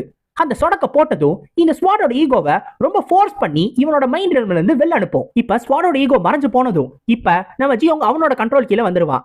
தான் ஏதோ மயக்கம் போட்ட மாதிரி அவனுக்கு தோண ஆரம்பிச்சிடும். இருந்தாலும் இந்த ஸ்வாட வச்சிருக்கும் போது எப்படி மயக்கம் போட்டிருப்போம் நம்ம யோசிச்சுக்கிட்டு இருப்பான். அப்ப அவன் கையில அந்த ஸ்வாட் ஷேக் ஆயிட்டு இருக்கிறது, அது அப்படியே நடுங்கிட்டு இருக்கிறத அவன் கவனிப்பான். ஒருவேளை இந்த ஸ்வாட் தன்னை மாஸ்டரா ஏத்துக்குச்சோ அப்படின்னு சொல்லி யோசிச்சுக்கிட்டு இருப்பான். என்னாச்சு அப்படின்னு சொல்லி அவன் திரும்பி பார்க்கும்போது அங்க இருக்கிறவங்க எல்லாருமே நம்ம ஜியோங்க தான் பாத்துக்கிட்டு இருப்பாங்க. ஒரு செகண்ட் அவனுக்கு ஒண்ணுமே புரியாது, எல்லாரும் எதுக்காக என்ன பாத்துக்கிட்டு இருக்காங்க அப்படின்னு. இப்ப நம்ம ஜியோங் அந்த ஸ்வாட பாத்துக்கிட்டு இருக்கும்போது நம்ம ப்ளூ ஸ்பிரிட் வெளில வந்து கேட்க ஆரம்பிச்சிடும், மோர்டல் மோர்டல் உனக்கு எல்லாம் ஓகேவா, நீ நல்லா இருக்கியா அப்படின்னு. ஏன் ஏதாவது ஆச்சா அப்படின்னு நம்ம ஜியோங் கேட்கும்போது, ஆமா நீ திடீர்னு மயக்கமான மாதிரி போயிட்ட, நீ உன்னோட கண்ட்ரோல்லே இல்ல, இங்க எல்லாமே பிரச்சனையான மாதிரி தெரிஞ்சு, ஆமா என்னதான் ஆச்சு அப்படின்னு சொல்லி ப்ளூ ஸ்பிரிட் கேட்கும்போது, இல்ல எனக்கே தெரியல, நான் ரிச்சுவல் ஆஃப் அட்டாச்மெண்ட் ஆரம்பிச்சதும் இந்த ஸ்வாட்ல இருந்து எனக்கு ஒரு சில மெமரிஸ் வந்துச்சு. ஆனா அது எதுவுமே நம்ம ஜியோங்கோட மெமரிஸ் கிடையாது, அது எல்லாமே இந்த ஸ்வாட்ல இருந்த மெமரிஸ். அதுலயே முக்கியமான மெமரி எதுனா, இந்த ஸ்வாட உருவாக்குறதுக்காக ஒருத்தனை போட்டு இந்த ஸ்வாடோட எரிச்சாங்கல்ல, அவனோட மெமரி தான் இந்த ஸ்வாட்ல ரொம்ப ஸ்ட்ராங்கா இருக்கும். அது மேபி அவனோட வாழ்க்கையில அவன் ஃபீல் பண்ண ஃபர்ஸ்ட் எமோஷன் அப்படின்றதுனால அதுவும் இந்த மெமரியோட சேர்த்து இந்த ஸ்வாட்லயே ஒட்டிக்கிட்டு இருக்கான்னு தெரியல. ஆனா அவன் சாகும்போது இருந்த அந்த ஒரு மெமரி மட்டும் தான் இந்த ஸ்வாட்ல இருக்கு. அதுதான் ரொம்ப ஸ்ட்ராங்கான மெமரியும் கூட. அது மட்டும் கிடையாது, இந்த ஸ்குவாட இது வரைக்கும் யாரெல்லாம் பிடிச்சாங்களோ அவங்களோட எல்லா மெமரிஸ்மே லைட்டா அப்ப அங்கங்க வந்துட்டு போன மாதிரி அந்த ஸ்குவாட்ல இருந்திருக்கு. அதுல முக்கியமான ஒரு மெமரி யாரோ எழுதுனா நம்ம டார்க் செக்டோட லீடரோடது, அவரோட மெமரியும் அதுல இருந்திருக்கு. இப்ப அது நம்ம ஹீரோவை பொறுத்த வரைக்கும் ஒரு இன்ட்ரெஸ்டிங்கான விஷயம் நினைப்பான். ஏன்னா அந்த மாதிரி மெமரி எல்லாம் அவன மாதிரியான கேரக்டருக்கு உண்மையிலே அல்வாதான். அது ஏன்றது உங்களுக்கு அப்புறமா புரியும். இப்ப எல்லாருமே இந்த ஒரு விஷயம்ல இருந்து வெளில வர முடியாம அதையே பத்தி யோசிச்சுக்கிட்டு இருப்பாங்க. ஏன்னா உங்களோட உயிர் உங்களை விட்டு அப்படியே உறிஞ்சி இழுத்தா எப்படி இருக்கும், அந்த மாதிரியான ஒரு விஷயம் பார்த்துட்டு அவங்களால அதுல இருந்து உடனே வெளில வர முடியாது. நம்ம டார்க் செக்டரோட லீடருக்கும் அப்படிதான். அவர் இதை பத்தி யோசிச்சுக்கிட்டே இருப்பாரு. இந்த இல்யூஷனை எல்லாருமே பார்த்திருக்காங்கன்றது அவருக்கு புரிஞ்சு போயிடும். இருந்தாலும் அந்த இல்யூஷன் என்னவா இருக்கும்னு நினைப்பாரு. ஈவில் ரூல் ஸ்குவாட் இந்த அளவுக்கு பவர்ஃபுல்லான ஸ்குவாட்னு அவர் நினைச்சு பார்க்கவே இல்லை. ஏன்னா இந்த ஸ்குவாடை யார் தொடுறாங்களோ அவங்கள மட்டும் தான் இந்த ஸ்குவாட் அஃபெக்ட் பண்ணும். அவங்க அவங்களோட கண்ட்ரோல்ல மீறி போயிருவாங்க. ஆனா இப்ப இந்த ஸ்குவாடு சுத்தி இருக்கிறவங்க எல்லாருமே அஃபெக்ட் பண்ணிருக்கு. இது என்னவா இருக்கும்ன்றத அவர் யோசிப்பாரு. இப்ப நம்ம ஹீரோ இந்த ஸ்குவாடை வச்சு 2-3 ஸ்விங் பண்ண ஆரம்பிச்சிருவான். இந்த ஸ்குவாட் ஒன்னும் அந்த அளவுக்கு மோசம் இல்ல, ஓரளவு நல்ல குவாலிட்டியா தான் இருக்கு அப்படின்னு நம்ம சொல்லுவான். இதை பார்த்ததும் நம்ம பிளேட் கிங் கேட்பாரு, நீ நீ நல்லா இருக்கியா அப்படின்னு. ஏன் எனக்கு என்ன, நான் நல்லா தானே இருக்கேன் நம்ம ஹீரோ சொல்லும் போது, அப்ப இவ்வளவு நேரம் நாங்க பார்த்தது என்ன, எனக்கு அந்த ஸ்குவாடை மட்டும் ஒரே ஒரு தடவை காட்டு அப்படின்னு சொல்லுவாரு. தாராளமா இந்தாங்க பாத்துக்கோங்கன்னு சொல்லதும் நம்ம பிளேட் கிங் கீழே இறங்கி வருவாரு. எல்லாரும் அவரை தடுப்பாங்க. ஆனா நம்ம பிளேட் கிங் இதை செக் பண்ணியே ஆகணும்னு நினைப்பாரு. இப்ப இந்த ஸ்குவாடை வந்து தொடர்றதுக்காக வருவாரு. இப்ப நம்ம டார்க் செக்டர் லீடர் யோசிப்பாரு, இது உண்மையிலேயே ஆபத்தான ஒரு விஷயம் அப்படின்னு. ஏன்னா இதுக்கு முன்னாடி அவரும் இந்த ஸ்குவாடை கண்ட்ரோல் பண்ணணும் ட்ரை பண்ணி இந்த ஸ்குவாடை தன்னோட கையில எடுத்திருக்காரு. ஆனா அப்ப தன்னோட கண்ட்ரோலே மீறி தான் பக்கத்துல இருந்த அட்வைசர், தனக்கு எப்பயுமே கூட இருந்த அந்த அட்வைசரையே அவர் கையாலே கொண்டுட்டாரு. அவர் சாகும்போது இருந்த அந்த முகத்தை இன்ன வரைக்கும் தன்னால மறக்க முடியலன்னு நம்ம டார்க் செக்டர் லீடர் யோசிச்சுக்கிட்டு இருப்பாரு. அப்படி இருக்கிறப்ப பிளேட் கிங் மாதிரி ஒருத்தர் இந்த ஸ்குவாடை கையில எடுத்து ஒருவேளை அவரோட கண்ட்ரோலை மீறி போனாரு, கண்டிப்பா அது ஒரு பெரிய பிரச்சனை ஆயிடும் அப்படின்னு சொல்லி நம்ம டார்க் செக்டரோட லீடர் இதை தடுக்கணும்னு நினைப்பாரு. அப்ப நம்ம பிளேட் கிங் போய் இந்த ஸ்குவாடை எடுப்பாரு. ஆனா ஒண்ணுமே ஆகாது. இந்த ஸ்குவாடு அவரை ஒண்ணுமே பண்ணாது. இவ்வளவு நேரம் ஒரு ஆமினஸான எனர்ஜி, ஒரு டார்க்கான எனர்ஜியை ரிலீஸ் பண்ணிக்கிட்டு இருந்த இந்த ஸ்குவாடு இப்ப ரொம்ப நார்மலான ஒரு ஸ்குவாட் மாதிரி தெரியும். இது எப்ப தெரியுமா நடக்கும், இந்த மாதிரி ஈகோ இருக்கிற ஒரு ஸ்குவாட் தன்னோட மாஸ்டர் சூஸ் பண்ணதுக்கு அப்புறம் தான் இந்த மாதிரி ஒரு விஷயம் நடக்கும். சோ நம்ம ஈவில் ரூல் ஸ்குவாடோட ஓனரை சூஸ் பண்ணியாச்சு, அது நம்ம ஹீரோ தான். இப்ப இதோட ஃபைனல் ட்ரையல் ஓரளவு கம்ப்ளீட் ஆயிடுச்சு. ஃபைனல் ட்ரையல் கம்ப்ளீட் ஆனதுக்கு அப்புறம் மோ கியோங் வான் நம்ம டார்க் செக்டரோட லீடரோட டிசிபிளாவே மாறிட்டான். ஏன்னா இந்த ஸ்குவாடு அவன் ஏத்துக்கிட்டான். அந்த ஒரு காரணத்தினால இவரோட டிசிபிளா மாறிட்டான். இன்னொரு பக்கம் இங்க இருக்கிறவங்க எல்லாருமே ஒரு இல்யூஷனை பார்த்தாங்க. ஆனா இந்த இல்யூஷனை பத்தி யாருமே வெளில வாயே திறக்கல. ஏன்னா ஒருவேளை இதை பத்தி அவங்க வெளில வாயை திறந்தாங்கன்னா அவங்க மார்ஷியல் ஆர்டிஸ்டா இருக்கிறதுனால அவங்களுக்கு இருக்கிற ஒரு பிரைட் போயிடுமோ அப்படின்னு சொல்லி அவங்க எல்லாரும் யோசிக்க ஆரம்பிச்சாங்க. அதுவும் இல்லாம இந்த மாதிரி ஒருத்தனால இவங்க எல்லாருமே பார்த்து பயந்துருக்காங்க அப்படின்றத அவங்களால ஏத்துக்க முடியல. அவங்களோட ஈகோ அதை ஏத்துக்க முடியல. அந்த ஒரு காரணத்தினால எல்லாருமே அமைதியா தான் இருந்தாங்க. ஆனா எல்லாருக்கும் இருந்த ஒரே ஒரு எண்ணம் என்ன தெரியுமா? ஒருவேளை இதுக்கப்புறம் மோ கியோங்வானோட ஏதாவது ஒரு சண்டை வந்துச்சுன்னா முதல்ல அவனை அந்த ஸ்வாட் கிட்ட இருந்து பிரிக்கணும்னு தான் நினைச்சாங்க. ஏன்னா அந்த ஸ்வாட தான் அவங்க ஈவிலா நினைச்சாங்க. ஆனா அவங்களுக்கு தெரியாத ஒரு விஷயம் என்னன்னா அந்த ஸ்வாட் அந்த அளவுக்கு ஈவில்லாம் கிடையாது. இவனோட கம்பேர் பண்ணும்போது நம்ம பிளேட் கிங்க்கு அவர் நினைச்ச மாதிரி அந்த பிளான் போகல. அவரால் மோ கியோங்வானா அவரோட டிசிப்ளா ஏத்துக்க முடியல. இருந்தாலும் மோ கியூச்சன் அவரோட டிசிப்ளா ஏத்துக்கிட்டாரு. எப்படின்னா நம்ம மோ கியூச்சன் கிட்டையும் சாய்ஸை எடுக்கிறதுக்கான ஒரு வாய்ப்பு இருக்கு. ஏன்னா அவனாலையும் அவனோட மாஸ்டரை சூஸ் பண்ண முடியும். அப்ப பிளேட் கிங் போய் அவன் கிட்ட என்ன கேட்டிருப்பாருன்னா, உனக்கு என்ன ஆசைன்னு கேட்டிருப்பாரு. அவன் எனக்கு எல்லாரோடும் ஸ்ட்ராங்கா மாறணும், அதுலயும் முக்கியமா அவனை விட ஸ்ட்ராங்கா மாறணும்னு நம்ம மோ கியோங்வானை கை காட்டியிருப்பான். கவலைப்படாத, உன்னை என்னால ஸ்ட்ராங்கா மாத்த முடியும்னு இவர் சொல்லியிருப்பாரு. அதுவும் இல்லாம ஆர்த்தடாக்ஸ் டிசிப்ளின்றதுனால இவர் மட்டும் தான் ஏத்துக்குவாரு. அந்த ஒரு காரணத்தினால மோ கியூச்சன் எதுவும் பேசாம இவர் கூட டிசிப்ளா மாறி போயிட்டான். இப்ப நம்ம ஃபிஸ்ட் கிங் நம்ம மூ ஜாங்கியாக்க தன்னோட டிசிப்ளா எடுத்துக்குவாரு. ஏன்னா அவனும் நல்ல டேலண்டடான ஒரு ஆளு தான். இந்த சவுண்ட் வேலியோட மாஸ்டர் மோஹராங்க எடுத்துக்கிறோம். ஏன்னா அது எப்படி இருந்தாலும் ஒரு பொண்ணை தான் எடுக்கணும்னு வந்துச்சு. அந்த ஒரு காரணத்தினால பொண்ணை எடுத்ததுல அதுக்கு சந்தோஷம் தான். பிக்யூங்க ஸ்கார்லட் பெட் ஸ்குவாடோட லீடர் எடுத்துக்குவாரு. அவரு எடுத்துக்கிட்டதுல அவருக்கும் சந்தோஷம் தான். மியோங்கா செத்து போயிட்டதுனால மத்த யாருக்கும் எந்த டிசிப்ளும் கிடைக்கல. எல்லாரும் அப்படியே வெறும் கையோட போயிட்டாங்க. இத்தோட இந்த கார்ப்ஸ் பிளட் வேலி எண்ட் ஆயிடுச்சு. இப்ப நம்ம ஜியோங்க இந்த ஹெவன் அர்த் அசோசியேஷனுக்குள்ள இந்த டார்க் செக்டரோட லீடர் கூட்டிட்டு போவாரு. ஏன்னா இத்தனை நாளா நம்ம ஜியோங்க இன்னமுமே ஹெவன் அர்த் அசோசியேஷனுக்குள்ள போகல. இத்தனை நாளா அவன் கார்ப்ஸ் பிளட் வேலியிலே தான் இருந்தான். இப்பதான் அவன் உள்ளேயே போறான். அவனுக்கு உண்மையிலேயே இது எல்லாத்தையும் பார்க்கும்போது கொஞ்சம் ஆச்சரியமா தான் இருக்கும். ஏன்னா உள்ள ஒரு பெரிய நகரமே இருக்கும். அந்த மாதிரியான ஒண்ணுதான் இந்த ஹெவன் அர்த் அசோசியேஷன். இதை நீ முதல் தடவை பாக்குறியான்னு அவர் கேட்கும் போது நம்ம ஹீரோவும் ஆமான்னு சொல்லுவான். இப்ப இவங்க பேசிட்டே போகும்போது நம்ம டார்க் செக்டர் லீடர் ஒரு முக்கியமான விஷயத்தை பத்தி நம்ம ஜியோங் கிட்ட சொல்லுவாரு. அவரு நார்மலா பிளேடோட பாத்த சூஸ் பண்ணவரு. சோ பிளேடோட பாத்த எடுக்காத ஒருத்தனை தன்னோட டிசிப்ளா எடுத்துக்கிட்டோமே, இது கொஞ்சம் ஆச்சரியமான விஷயமா தான் இருக்கு. இப்ப என்ன பண்ண போறோம் அப்படின்னு சொல்லி அவருக்கு யோசிப்பாரு. அப்ப நம்ம ஹீரோ சொல்லுவான், எனக்கு அதெல்லாம் பிரச்சனை கிடையாது, நீங்க என்ன சொல்லி கொடுத்தாலும் நான் கத்துக்குருவேன் அப்படின்னு. இதை கேட்டதும் அவருக்கே கொஞ்சம் ஆச்சரியமா இருக்கும். ஓ அப்படியா, அப்படின்னா பிரச்சனை இல்ல, எனக்கு சந்தோஷம் தான். என்ன, அதை நீ கத்துக்கணும்னா அதுக்கு ஒரு சின்ன பிரைஸை நீ கொடுத்துதான் ஆகணும். என்னோட மார்ஷியல் ஆர்ட்ஸை நீ கத்துக்கணும்னா அதுக்கு அதிகமான அளவு இன் எனர்ஜி தேவைப்படும். ஒரு பையன் அதை கத்துக்கணும்னா அவனை கேஸ்ட்ரேட் பண்ணணும்னு சொல்லுவாரு. கேஸ்ட்ரேட்னா உங்களுக்கு என்னன்னு புரிஞ்சிருக்கும்னு நினைக்கிறேன். அதாவது நம்ம ஹீரோவோட ஒரு முக்கியமான உறுப்பை வெட்டி தள்ளுறது, அதாவது மொத்தமா காலி பண்றது, அதுதான் கேஸ்ட்ரேட். இப்ப இதை கேட்டோடனே இவ்வளவுக்கும் அதிர்ச்சியாகாத நம்ம ஹீரோவே அதிர்ச்சியாவா. இப்ப இன்னொரு பக்கம் இந்த ஹெவன் அர்த் அசோசியேஷன்ல ஒரு முக்கியமான ஆளோட ரூமை காட்டுவாங்க. இப்ப அந்த ரூம்ல இருக்கிற பெட்டுக்கு பக்கத்திலேயே ஒருத்தர் உட்கார்ந்து இருப்பாரு. இவர் தான் ஹெவன் அர்த் அசோசியேஷனோட வைஸ் லீடர். இவர் உடனே உள்ள இருக்கிற அந்த பெட்ல இருக்கிறவரை பார்த்து கேட்பாரு, உங்களுக்கு எல்லாம் ஓகே தானா அசோசியேஷன் லீடர் அப்படின்னு. உள்ள இருக்கிறது அசோசியேஷனோட லீடர் தான். ரொம்ப முடியாம இருக்கிறதுனால ரொம்ப நாளா வெளியே வராம இப்பதான் அவரை காட்டுறாங்க.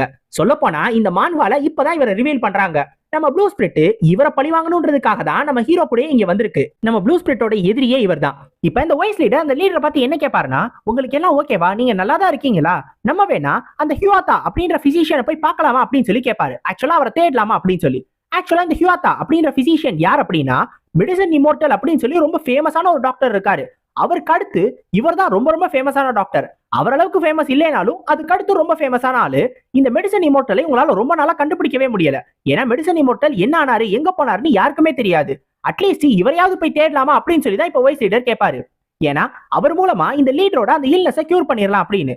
ஆனா இந்த லீடர் அதெல்லாம் எனக்கு தேவையில்ல, அதுக்கு முன்னாடி கார்ப்ஸ் பிளட் வேலியோட ரிசல்ட் என்ன ஆச்சு அப்படின்னு சொல்லி கேட்பாரு.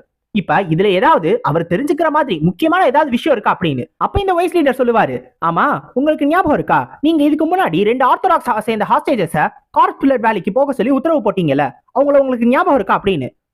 ஆமா ஞாபகம் இருக்கு, என்னாச்சு 2 பேரும் இறந்து போயிட்டாங்களா அப்படின்னு இந்த லீடர் கேட்கும்போது, இல்ல அவங்க 2 பேருமே இறக்கல, 2 பேருமே சர்வைவ் ஆயிட்டாங்க. அது மட்டும் கிடையாது, அவங்க ட்ரையலையும் கம்ப்ளீட் பண்ணி அவங்க 2 பேருமே டாப் பொசிஷனை பெற்றுட்டாங்க அப்படின்னு சொல்லுவாரு. இதை கேட்ட உடனே லீடர் சிரிக்க ஆரம்பிச்சிருவாரு. லீடர், இது ஒண்ணு சிரிக்கிற விஷயம் கிடையாது, இவங்க 2 பேரும் ஆர்த்தடாக்ஸை சேர்ந்தவங்க. இந்த மாதிரி இருக்கிறவங்க நேரா ஹெவன் அர்த் அசோசியேஷனுக்கு வந்து இங்க அவங்க ஃபர்ஸ்ட் பிளேஸ் வாங்கினாங்க அப்படின்னா இது நமக்கு அவமானமான ஒரு விஷயம். அது மட்டும் கிடையாது, நம்ம அவன் மூன் ஸ்வாட் டெக்னிக்கை கத்துக்கிட்டான் அப்படின்றத வெளில எல்லாருக்கும் அனௌன்ஸ் பண்ணும் அப்படின்னு சொல்லுவாரு. இதை கேட்ட உடனே லீடர் கோவமாகி, இல்ல அதை என்னால ஏத்துக்க முடியாது, அது யாருக்கும் தெரியக்கூடாது அப்படின்னு சொல்லுவாரு. அவரோட கீயையும் ரைஸ் பண்ணுவாரு. என்னதான் இவருக்கு இல்னஸ் இருந்தாலும் என்னதான் இவரு ரொம்ப நாளா இங்க ரூம்ல இருந்திருந்தாலும் இவரு 6 ஹெவன்ஸை சேர்ந்தவர், ரொம்ப ரொம்ப ஸ்ட்ராங்கான ஒரு ஆளு. இப்பயும் கூட ஹெவன் அசோசியேஷன்ல இருக்கிற யாராலையும் இவரை தோக்கடிக்க முடியாது, இவருக்கு இல்னஸ் இருந்தாலும் கூட. இப்ப வைஸ் லீடரும் சரி எனக்கு புரிஞ்சிருச்சு அப்படின்னு சொல்லிடுவாரு. இப்ப நம்ம லீடரும் கேட்பாரு, ஆமா இதெல்லாம் இருக்கட்டும், அந்த விஷயத்த கண்டுபிடிச்சிட்டீங்களா, அது என்னாச்சு அப்படின்னு. அதை நாங்க இன்னும் கண்டுபிடிக்கல, ஆனா அப்படின்னு சொல்லி நிறைய விஷயங்களை சீக்கிரட்டா பேசுவாரு, நமக்கு என்னன்னு காட்ட மாட்டாங்க. இப்ப பேசி முடிச்சோன்னே இவரையும் அங்க இருந்து போக சொல்லிடுவாரு. இப்ப இந்த வைஸ் லீடர் வெளில வந்து இதை பத்தி எல்லாம் யோசிச்சுக்கிட்டு இருக்கும் போது கரெக்டா இவரை பாக்குறதுக்காக இன்னொருத்த அந்த இடத்துக்கு வருவான். அவன் பக்கத்துல வந்து பேசினதுக்கு அப்புறம் தான் அவனோட பிரசன்ஸையே இந்த வைஸ் லீடர் நோட்டீஸ் பண்ணுவாரு. ஏன்னா அந்த அளவுக்கு இவனோட மார்ஷியல் ஆர்ட்ஸ் உண்மையிலே சூப்பரா இருக்கும். இப்ப இவன் யார் அப்படின்னா, லீடருக்கு மொத்தம் 3 டிசிபிள்ஸ் இருக்காங்க அப்படின்றத பத்தி நம்ம ஏற்கனவே சொல்லியிருப்போம்ல. அந்த 3வது டிசிபிளான அந்த ஒரு பொண்ணை கூட நம்ம ஹீரோ ஏற்கனவே பார்த்துட்டான் அந்த லைப்ரரியில. இப்ப 2வது டிசிபிள் தான் இப்ப இந்த இடத்துக்கு வந்திருக்கான். இவனோட பேரு ஜாங் நியூங் ஆக். ஆக்சுவலா இந்த 3 பேரை கன்சிடர் பண்ணும்போது இவன் தான் இருக்கிறதுலே கம்மியான பொட்டன்ஷியல் இருக்கிற ஆளு. ஆனா இவனை அந்த 3 பேரோட கன்சிடர் பண்ணாம அவன் வயசு இருக்கிறவங்களோட கம்பேர் பண்ணி பார்த்தோம்னா இவன் அளவுக்கு டேலண்டடான ஒரு ஆளை பார்க்கவே முடியாது. அந்த மாதிரியான ஒரு டேலண்டடான ஆளு தான் இந்த ஜாங் நியூங்காக். இப்ப இவன் வந்து என்ன கேட்பானா, அசோசியேஷன் லீடர் எப்படி இருக்காரு, அவர் இன்னமும் அந்த விஷயத்தை தான் தேடிக்கிட்டு இருக்காரா, எதுக்காக அந்த விஷயத்துல அவர் அவ்வளவு அப்சஸ்டா இருக்கான்னு சுத்தமா தெரியவே இல்லை. அதுக்கு பதிலா அந்த பிசிஷியன் ஹுவாத்தாவை வேணாலும் தேடான், இவர் எதுக்கு இதை தேடுறாருனே புரியல அப்படின்னு அவன் சொல்லுவான். இப்போ உடனே வைஸ் லீடரும் அவருக்கு அவரோட காரணங்கள் இருக்கும், அதை நம்மளால யோசிக்க முடியாது அப்படின்னு சொல்லிடுவாரு. இப்ப இவன் கேட்பான், ஆமா அதெல்லாம் இருக்கட்டும், நான் கொஞ்சம் இன்ட்ரெஸ்டிங்கான ஒரு விஷயம் கேட்டேனே, ஆர்த்தடாக்ஸை சேர்ந்த 2 ஹாஸ்டேஜஸ் கார்ஸ்பிளட் வேலியில டாப் பொசிஷன் எடுத்துட்டாங்களாமே, அது உண்மையா அப்படின்னு சொல்லி கேட்பான். நம்ம வைஸ் லீடரும் ஆமான்னு சொன்னது இவன் ஒரு மாதிரி சிரிக்க ஆரம்பிச்சிருவான். இதை பார்த்ததும் வைஸ் லீடருக்கு புரிஞ்சு போயிடும் இவன் ஏதோ ஒரு பிரச்சனை பண்ண போறான்னு. உடனே அவனை பார்த்து சொல்லுவாரு, யங் மாஸ்டர் நான் எதுக்கும் உங்கள்கிட்ட சொல்லிக்கிறேன் அப்படின்னு. இருங்க நான் என்ன இந்த மாதிரி போய் தேவையே இல்லாம பிரச்சனை பண்ணிடுவேன் நீங்க நினைச்சீங்களா, என்னை பத்தி அப்படியே யோசிக்கிறீங்க அப்படின்னு. ஆக்சுவலா இவன் கண்டிப்பா பிரச்சனை பண்ணக்கூடிய ஆளுதான். ஏன் அப்படின்னா இந்த வைஸ் லீடர் இருக்கார்ல, இவர் இவங்க 3 பேரையும் சின்ன வயசுல இருந்து பாக்குறாரு. அந்த காரணத்தினால இவங்க 3 பேரோட பர்சனாலிட்டிஸும் எப்படி இருக்கும் அப்படின்றது அவருக்கு நல்லாவே தெரியும். அதுலயும் முக்கியமா இந்த ஜாங் நியூங்காக் இருக்கான்ல, இவனுக்கு நிறைய டேலண்டடான ஆட்களை தனக்கு கீழே கொண்டு வரணும் அப்படின்னு ஆசை. இவங்க எல்லாருமே கலெக்ஷன் மாதிரி கலெக்ட் பண்ணுவான். அவனுக்கு கீழே இருக்கிறவங்க எல்லாருமே டேலண்டடான ஆளுங்க, ஏதாவது ஒரு விஷயத்துல ரொம்ப டேலண்டடா இருப்பாங்க, அதாவது மார்ஷியல் ஆர்ட்ஸ் வேற ஏதாவது இன்டெலிஜென்ஸ் அந்த மாதிரி இருக்கிற ஆட்களை மட்டும் தான் இவன் சேர்த்துக்கிடுவான். ஆனா அவங்க எல்லாரையும் 2 விதமா கேட்டகரைஸ் பண்ணுவான். ஒன்னு அவனுக்கு யாரெல்லாம் ஹெல்ப் பண்ணக்கூடியவங்க, இன்னொன்னு அவனுக்கு ஹெல்ப் பண்றதுக்கே தகுதியா இல்லாதவங்க. இவங்க 2 பேர்ல ஃபர்ஸ்ட் இருக்கிற ஆளுங்களை தான் கூடவே வச்சுக்கிடுவான், 2வது இருக்கிற ஆளுங்களை சும்மாவே விட மாட்டான், அவங்கள டெஸ்ட்ராய் பண்ணிடுவான். அந்த மாதிரியான ஒரு கேரக்டர் கொண்ட ஆளு தான் இந்த ஜாங் நியூங்காக். இப்ப நம்ம ஹீரோவும் அந்த டார்க் செக்டர் லீடரும் இந்த டார்க் செக்டருக்கு வந்துட்டாங்கல்ல, அது உண்மையிலே ரொம்ப ரொம்ப பெரிய செக்டா இருக்கும். நம்ம ஹீரோ நினைச்சதை விட நல்லாவே பெருசா இருக்கும், நிறைய பில்டிங்ஸும் இருக்கும். இப்ப இவங்க உள்ள வந்ததும் நிறைய பேர் நிறைய வேலைகளை பார்த்துக்கிட்டு இருப்பாங்க. நிறைய பேர் புறாக்களை ஹேண்டில் பண்ணிக்கிட்டு இருப்பாங்க, அந்த புறாக்களை வளர்ப்பாங்க, அந்த புறாக்கள்கிட்ட இருந்து மெசேஜஸ் எடுப்பாங்க, இன்ஃபர்மேஷன் ஹேண்டில் பண்ணுவாங்க, இந்த மாதிரியான விஷயங்கள்லாம் பண்ணுவாங்க. ஏன்னா இந்த செக்டே இன்ஃபர்மேஷன் ஹேண்டில் பண்ற ஒரு செக்ட் தான். இப்ப இந்த இடத்துக்கு வந்த உடனே நம்ம ப்ளூ ஸ்பிரிட்டும் வெளில வந்துரும். ஏன்னா இந்த இடத்துல அதை யாரும் டிடெக்ட் பண்ண மாட்டாங்க அப்படின்ற காரணத்தினால. அப்போ உடனே நம்ம ஜியோங்கும் கேட்பான், ஆமா அவங்க எல்லாம் என்ன பண்ணிக்கிட்டு இருக்காங்க அப்படின்னு. அங்க நிறைய பேரு நிறைய சின்ன சின்ன லெட்டர்ஸ் எல்லாத்தையும் எரிச்சுக்கிட்டு இருப்பானுங்க. இதெல்லாம் எதுக்காக அப்படின்னா அந்த லெட்டர்ல நிறைய மெசேஜஸ் வருமா, அதை படிச்ச உடனே அதை எரிச்சிடுறானுங்க, அதாவது படித்தவுடன் கிழித்து விடவும். அதே மாதிரிதான் இதுவும், ஏன்னா சீக்கிரசியை மெயின்டைன் பண்ணணும் அப்படின்றதுக்காக. இதை பத்தி கேட்ட உடனே நம்ம ஹீரோவும் டக்குன்னு சவுண்ட் டிரான்ஸ்மிஷனை வச்சு பேசுவான். இதை பார்த்ததும் ப்ளூ ஸ்பிரிட்க்கு ஆச்சரியமா இருக்கும். இதை எப்படி பண்ணன்னு கேட்கும் போது, அதுவா இதை அந்த சவுண்ட் வேலி மாஸ்டர்னு ஒருத்தவங்க இருந்தாங்களே அவங்க கிட்ட இருந்து கத்துக்கிட்டேன், இதோட பேர் ஏதோ சவுண்ட் டிரான்ஸ்மிஷன் சொன்னாங்க, இது கண்டிப்பா சீக்கிரட்டா பேசுறதுக்கு நல்லா இருக்கும்னு நினைக்கிறேன் அப்படின்னு சொல்லுவான். இப்ப நம்ம டார்க் செக்டர் லீடர் நம்ம ஹீரோ கூப்பிட்டுட்டு நேரா ட்ரைனிங் ஹாலுக்கு வந்துருவாரு, அவரோட பர்சனல் ட்ரைனிங் ஹால். இந்த இடத்துக்கு வந்த உடனே அவரும் கேட்பாரு, நீ என்னோட மார்ஷியல் ஆர்ட்ஸை கத்துக்க போறியா, அதுக்கு உனக்கு விருப்பம் இருக்கா அப்படின்னு. நம்ம ஹீரோ இல்ல வேணாம் எனக்கு அதுக்கு விருப்பம் இல்லைன்றவா. இதை கேட்ட உடனே ப்ளூ ஸ்பிரிட், நீ அதை ஒத்துக்க வேண்டியதானே, சின்ன ஒரு பிரைஸ் தானே, பாதியை கூட வெட்டி கொடுத்தா போதும், உனக்கு ஈஸியா எல்லாமே முடிஞ்சிடும் அப்படின்னு அது சொல்லும். ஆனா நம்ம ஹீரோ ஏதோ அதை ஒத்துக்கவே மாட்டான், ஏன்னா அது போறது என்னமோ அவனுக்கு சரியா படல. இப்போ உடனே நம்ம டார்க் செக்டர் லீடர் என்ன சொல்லுவாருன்னா, சரி இதுக்கு பதிலா நான் உன்னை சபார்டினேட்டா வச்சுக்கிறேன், என்னால உன்னை டிசிப்ளா அறிவிக்க முடியாது அப்படின்னு சொல்லிடுவாரு. அப்ப என்னால அபிஷியல் டிசிப்ளா மாற முடியாதா நம்ம ஹீரோ கேட்கும் போது, ஆமா நீ என்னோட மார்ஷியல் ஆர்ட்ஸை கத்துக்க மாட்ட அப்படின்னா என்னால எப்படி உன்னை அபிஷியல் டிசிப்ளா மாத்த முடியும் அப்படின்னு அவர் கேட்பாரு. நம்ம ஹீரோவுக்கு இது கொஞ்சம் இன்கன்வீனியன்ட்டா இருக்கும், ஏன்னா என்னதான் இன்ஃபர்மேஷனுக்காக இந்த இடத்துக்கு வந்திருந்தாலும் அவனுக்கு 2-3 மார்ஷியல் ஆர்ட்ஸ் கிடைக்குதுன்னா அதை அவன் தாராளமா ஏத்துக்குருவா. இப்ப அது கிடைக்காம போயிடுச்சு அப்படின்னு சொல்லி யோசிப்பான். அப்போ மறுபடியும் அவரை பார்த்து கேட்பான், இப்ப நான் கேஸ்ட்ரேட் பண்ணா மட்டும்தான் என்னால உங்களோட மார்ஷியல் ஆர்ட்ஸை கத்துக்க முடியுமா அப்படின்னு. இதை கேட்டதும் டார்க் செக்டரோட லீடரும், ஆமா இதுக்கான காரணம் என்னன்னா நீ ஃபர்ஸ்ட் கோஸ்ட் இன் ஆர்ட்ஸ் அப்படின்னு உனக்கு கத்துக்கணும், அதுக்கு ஸ்ட்ராங்கான இன் எனர்ஜி தேவை. இந்த கோஸ்ட் இன் ஆர்ட்ஸை கத்துக்கிட்டா மட்டும்தான் உன்னால ஃப்ளையிங் கோஸ்ட் பிளேட் டெக்னிக்கையும் கோஸ்ட் ஷேடோ கிளாட் டெக்னிக்கையும் கத்துக்க முடியும். இந்த இன் எனர்ஜின்றது யாங் எனர்ஜிக்கு அப்படியே ஆப்போசிட்டான ஒண்ணு. ஒரு மனுஷன் பிறக்கும் போதே, அதாவது ஒரு பையன் பிறக்கும் போதே ஸ்ட்ராங்கான யாங் எனர்ஜியோட பிறந்திருப்பான். சோ கேஸ்ட்ரேட் பண்ணா மட்டும்தான் உன்னால அந்த யாங் எனர்ஜியை குறைக்க முடியும். அப்ப நீ கேஸ்ட்ரேட் பண்ணிட்டீனா உன்னால இந்த மாதிரி இன் எனர்ஜியை யூஸ் பண்ண முடியும்னு தன்னோட எனர்ஜியை காட்டுவாரு. இப்ப நம்ம ஹீரோ இதை பார்த்த உடனே அவனுக்கு புரிஞ்சு போயிடும், யாங் எனர்ஜின்றது சூடான ஒரு எனர்ஜி அப்படின்னு. அதுக்கு ஆப்போசிட்டா இன் எனர்ஜி கோல்டான ஒரு எனர்ஜி. கோல்டான ஒரு எனர்ஜினா நம்ம ஹீரோ இன் எனர்ஜியை தான் யூஸ் பண்ணணும்னு அவசியம் இல்ல, அதை விட கோல்டான ஒரு எனர்ஜி அவன் கிட்ட இருக்கு. அதான் டெத் கீ. இப்ப அதை காட்டுவான். அதை பார்த்த உடனே இவருக்கு ரொம்ப ஆச்சரியமா இருக்கும். என்னது இது இன் எனர்ஜி ஆச்சே, இது எப்படி நீ யூஸ் பண்ற அப்படின்னு சொல்லி அவர் கேட்பாரு. நம்ம ஹீரோ உடனே எனக்கும் தெரியாது, நான் எப்பெல்லாம் எனர்ஜி கல்டிவேட் பண்றேனோ அப்பெல்லாம் இந்த எனர்ஜியை தான் நான் ஸ்டோர் பண்ணுவேன் அப்படின்னு சொல்லுவான். இவர் ஏன் இதை ஒரு இன் எனர்ஜி அப்படின்னு சொல்லி நினைக்கிறாரு அப்படின்னா, இந்த டெத் கீயுமே கோல்டா தான் இருக்கும், அதனாலதான் இதை இன் எனர்ஜி அப்படின்னு நினைக்கிறாரு. அது மட்டும் கிடையாது, டெத் கீயை நார்மல் உயிரோட இருக்கிற மனுஷங்களால பர்சீவ் பண்ண முடியாது. அந்த காரணத்தினாலதான் இவர் இந்த மாதிரி யோசிக்கிறாரு. ஆனா நம்ம ஹீரோ மட்டும் தான் அதுக்கு இருக்கிற ஒரே ஒரு வேரியபிள், அவனால மட்டும் தான் டெத் கீயை யூஸ் பண்ண முடியும். இப்ப நம்ம ஹீரோ இப்படிதான் தெரிஞ்ச உடனே அவருக்கே கொஞ்சம் ஆச்சரியமா இருக்கும். ஏன்னா ஏற்கனவே அந்த ஈவில் ஸ்பிரிட் ஸ்பாடையும் இவன் யூஸ் பண்ணா, இப்ப இந்த மாதிரியான இன் எனர்ஜியும் இவன் வச்சிருக்கான். உண்மையிலே ஆச்சரியமா தான் இருக்குன்னு யோசிப்பாரு. இப்ப உடனே ப்ளூ ஸ்பிரிட் மறுபடியும் வந்து கேட்கும், ச்சே உனக்கு அது போக வேணாம்னு அவ்வளவு ஆசையோ, பேசாம அதை நீ எடுத்துக்கலாமே அப்படின்னு சொல்லிட்டு மறுபடியும் வந்து இவனை கலாய்ச்சிக்கிட்டே இருக்கும். இப்ப நம்ம டார்க் செக்டர் லீடரும் நம்ம ஹீரோட பாடியை ஒரு தடவை செக் பண்ணி பாப்பாரு. ஏன்னா இவன் இன் எனர்ஜியோட பிறந்திருக்கானா, ஏதாவது பிரச்சனை இருக்கா, இவனோட உடம்பு அன்ஸ்டேபிளா இருக்கா அப்படின்னு. ஆனா அவனோட வெயின்ஸ் எல்லாமே ரொம்ப பெர்ஃபெக்ட்டா இருக்கும். அவனோட உடம்புல எந்த விதமான அன்ஸ்டெபிலிட்டியுமே இருக்காது, எல்லாமே பெர்ஃபெக்ட்டா இருக்கும். மேபி அவன் பிறக்கும் போது இப்படி பிறந்திருக்கலாம் அப்படின்னு சொல்லி யோசிப்பாரு. இப்போ ஒருவேளை இவனோட உடம்ப மட்டும் நம்ம ரிசர்ச் பண்ணிட்டோம் அப்படின்னா இதுக்கப்புறம் யாரையும் கேஸ்ட்ரேட் பண்ண விடாம தடுத்துடலாம், இது ஒரு நல்ல விஷயமா இருக்கும்னு சொல்லி நம்ம டார்க் செக்டர் லீடர் யோசிப்பாரு. இப்ப நம்ம ஹீரோவும் கேட்பா, இப்ப என்னால உங்களோட டிசிப்ளா மாற முடியுமான்னு. கண்டிப்பா மாற முடியும். அதுவும் இல்லாம ஒருவேளை உன்னை டிசிப்ளா எடுத்துக்கலைனாலும் நான் உன்னை குவாசி டிசிப்ளா எடுத்துக்கலாம் தான் இருந்தேன், அதனால ஒரு பிரச்சனையும் கிடையாது அப்படின்னு சொல்லுவாரு. குவாசி டிசிபிள் அப்படின்னா என்னன்னா, டிசிபிள் மாதிரி ஆனா டிசிபிள் கிடையாது. ஏற்கனவே இந்த மாதிரி இவர்கிட்ட 3 குவாசி டிசிபிள்ஸ் இருக்காங்க. யார் அப்படின்னா யூன் மியூங், மியூங் தாக், அப்புறம் யாங்சோ. இவங்க 3 பேர் தான். இவங்க 3 பேருமே ஓரளவு ஸ்ட்ராங்கான டிசிபிள்ஸ் தான். இப்ப இத பத்தி எல்லாம் பேசிக்கிட்டு இருக்கும்போது கரெக்டா இந்த இடத்துக்கு ஒருத்தர் அவசரமா வந்து, சாவரின் ஒரு முக்கியமான மெசேஜ், நீங்க உடனடியா கேபிள் சாம்பருக்கு வந்தே ஆகணும். 19th ஆஃப் த பேர்ட் கால்ல இருந்து ஒரு மெசேஜ் வந்திருக்கு அப்படின்னு சொல்லுவான். ஆக்சுவலா இந்த 19th ஆஃப் த பேர்ட் கால் அப்படின்றது ஒரு சீக்ரெட்டான கோட். இது இம்பீரியல் பேலஸ குறிக்கிறது. அந்த இடத்துல இருந்து மெசேஜா, அப்ப கொஞ்சம் அர்ஜென்ட்டா தான் இருக்கும்னு சொல்லிட்டு அவன் அடுத்து சொல்ல வரும்போது அவனை வாய மூட சொல்லிட்டு இப்ப நம்ம ஹீரோ கிட்ட அவரோட கிளா டெக்னிக்கான ஸ்கிரிப்சர் எல்லாத்தையும் கொடுத்துட்டு, இதை நான் வரதுக்குள்ள மெமரைஸ் பண்ணி வை, நான் ஒரு முக்கியமான வேலையா போயிட்டு வந்துறேன் அப்படின்னு சொல்லிட்டு அவர் போவாரு. இப்ப போகும்போது அவனை சொல்லுவாரு. அவனும் சொல்லுவான், இந்த தடவை நாங்க கன்ஃபார்ம் பண்ணிட்டோம், நம்ம தேடுற பொருளோட அப்பியரன்ஸும் இதுவும் கண்டிப்பா மேட்ச் ஆகுது. என்ன இது இம்பீரியல் பேலஸ்ல இருக்குன்றதுதான் என்னால நம்ப முடியல அப்படின்னு சொல்லி அவன் சொல்லுவான். இது கேட்ட உடனே நம்ம டார்க் செக்டர் லீடரும், அப்ப இது கண்டிப்பா அதே பொருள் தான், நம்ம லீடர் தேடிக்கிட்டு இருக்கிற பொருள் அப்படின்னு சொல்லுவாரு. ஆக்சுவலா இவங்க அசோசியேஷனோட லீடர் ஒரு பொருளை தேடுறாருல, அந்த விஷயத்தை தான் இப்ப இவங்க கண்டுபிடிச்சதா சொல்லிக்கிட்டு இருக்காங்க. இப்ப இன்னொரு பக்கம் நம்ம ஹீரோ அந்த கிளா டெக்னிக்கை வாங்கி அந்த ஸ்கிரிப்சரை ஒரே ஒரு தடவை பார்த்த உடனே ஃபுல்லா மெமரைஸ் பண்ணிடுவான். ஏன்னா நம்மளோட மெமரி பவர் தான் அடிச்சுக்கிறதுக்கு எதுவுமே கிடையாதுல்ல. இப்போ உடனே ப்ளூ ஸ்பிரிட்டும் சொல்லும், என்ன இருந்தாலும் சரி நீ யாரை என்ன மேனிபுலேட் பண்ணாலும் உன்னோட மெமரி பவரை மட்டும் எவனாலே அடிச்சுக்க முடியாது அப்படின்னு. இப்ப இந்த நேரத்துல கரெக்டா அந்த 3 டிசிபிள்ஸும் வருவானுங்க. சாரி அந்த 3 குவாசி டிசிபிள்ஸும் வருவானுங்க. இப்ப இவனுங்க வரும்போதே நம்ம ஹீரோ மேல ஒரு வெறுப்போட தான் வருவானுங்க. இப்ப அவனுங்கள்ல ஒருத்தன் நம்ம ஹீரோ வச்சிருக்கிற அந்த ஈவில் ஸ்பிரிட் ஸ்வாடஸ் பார்த்த உடனே, என்னது நீ தான் அந்த ஈவில் ஸ்பிரிட் ஸ்வாட எடுத்திருக்கியா, சே உன்ன மாதிரியான ஒரு ஆளுக்கு அது போய் கிடைச்சிருக்கே, எங்க பிரதர் அதுக்காக எவ்வளவு கஷ்டப்பட்டிருக்காருன்னு உனக்கு தெரியுமா, அது அவருக்கு சொந்தமாக வேண்டிய ஸ்வாட், ஆனா நீ அதை திருடிக்கிட்ட, உன்னால அதை யூஸ் பண்ணவே முடியாது அப்படின்னு சொல்லிட்டு இவனுங்க 2 பேரும் நம்ம ஹீரோ கிட்ட சண்டை போடுறதுக்காக வருவானுங்க.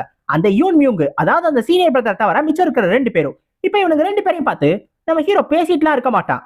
ஃபர்ஸ்ட் ஒருத்தன் வருவானா, அவனோட மூஞ்சியை பிடிச்சு நேரா தரையில அடிச்சு அவன் தலையை உடைச்சிருவான். அடுத்த ஆளோட கையில இருக்கிற முட்டியில பின்னாடி அடிச்சு அவனோட கையை பின் பக்கமா வளைச்சிருவான். அவ்வளவுதான். இவனுங்க 2 பேரும் வழியில துடிச்சுக்கிட்டு இருக்கும் போது, இப்ப இந்த ஸ்வாட்காக உங்களோட உயிரையே இழக்கிறதுக்கு தயாரா இருக்கீங்க போல, இந்த ஸ்வாட் உங்களுக்கு அவ்வளவு வேணுமா அப்படின்னா முடிஞ்சா எடுத்து பாருங்களேன் அப்படின்னு அவனுங்களை பார்த்து சொல்லுவான். இப்ப டக்குன்னு இந்த யூன் மியூங் இருக்கால, அவன் யார் அப்படின்றத பத்தி நமக்கு காட்ட ஆரம்பிச்சிருவாங்க. ஆக்சுவலா இந்த யூன் மியூங் தான் இந்த 3 குவாசி டிசிபிள்ஸ்ல சீனியர் பிரதர். இவன் தான் ரொம்ப முன்னாடியே வந்து சேர்ந்தவன். இவன் ஆக்சுவலா ஒரு ஆர்ஃபன், இவனுக்குன்னு யாரும் கிடையாது. அந்த காரணத்தினால நம்ம சாவரின், அதாவது டார்க் செக்டரோட லீடர், இவனை எடுத்துக்கிட்டதுக்கு அப்புறம் இவர் கூடவே வந்துட்டான். இருந்தாலும் இவனால கேஸ்ட்ரேட் பண்ணிக்க முடியல.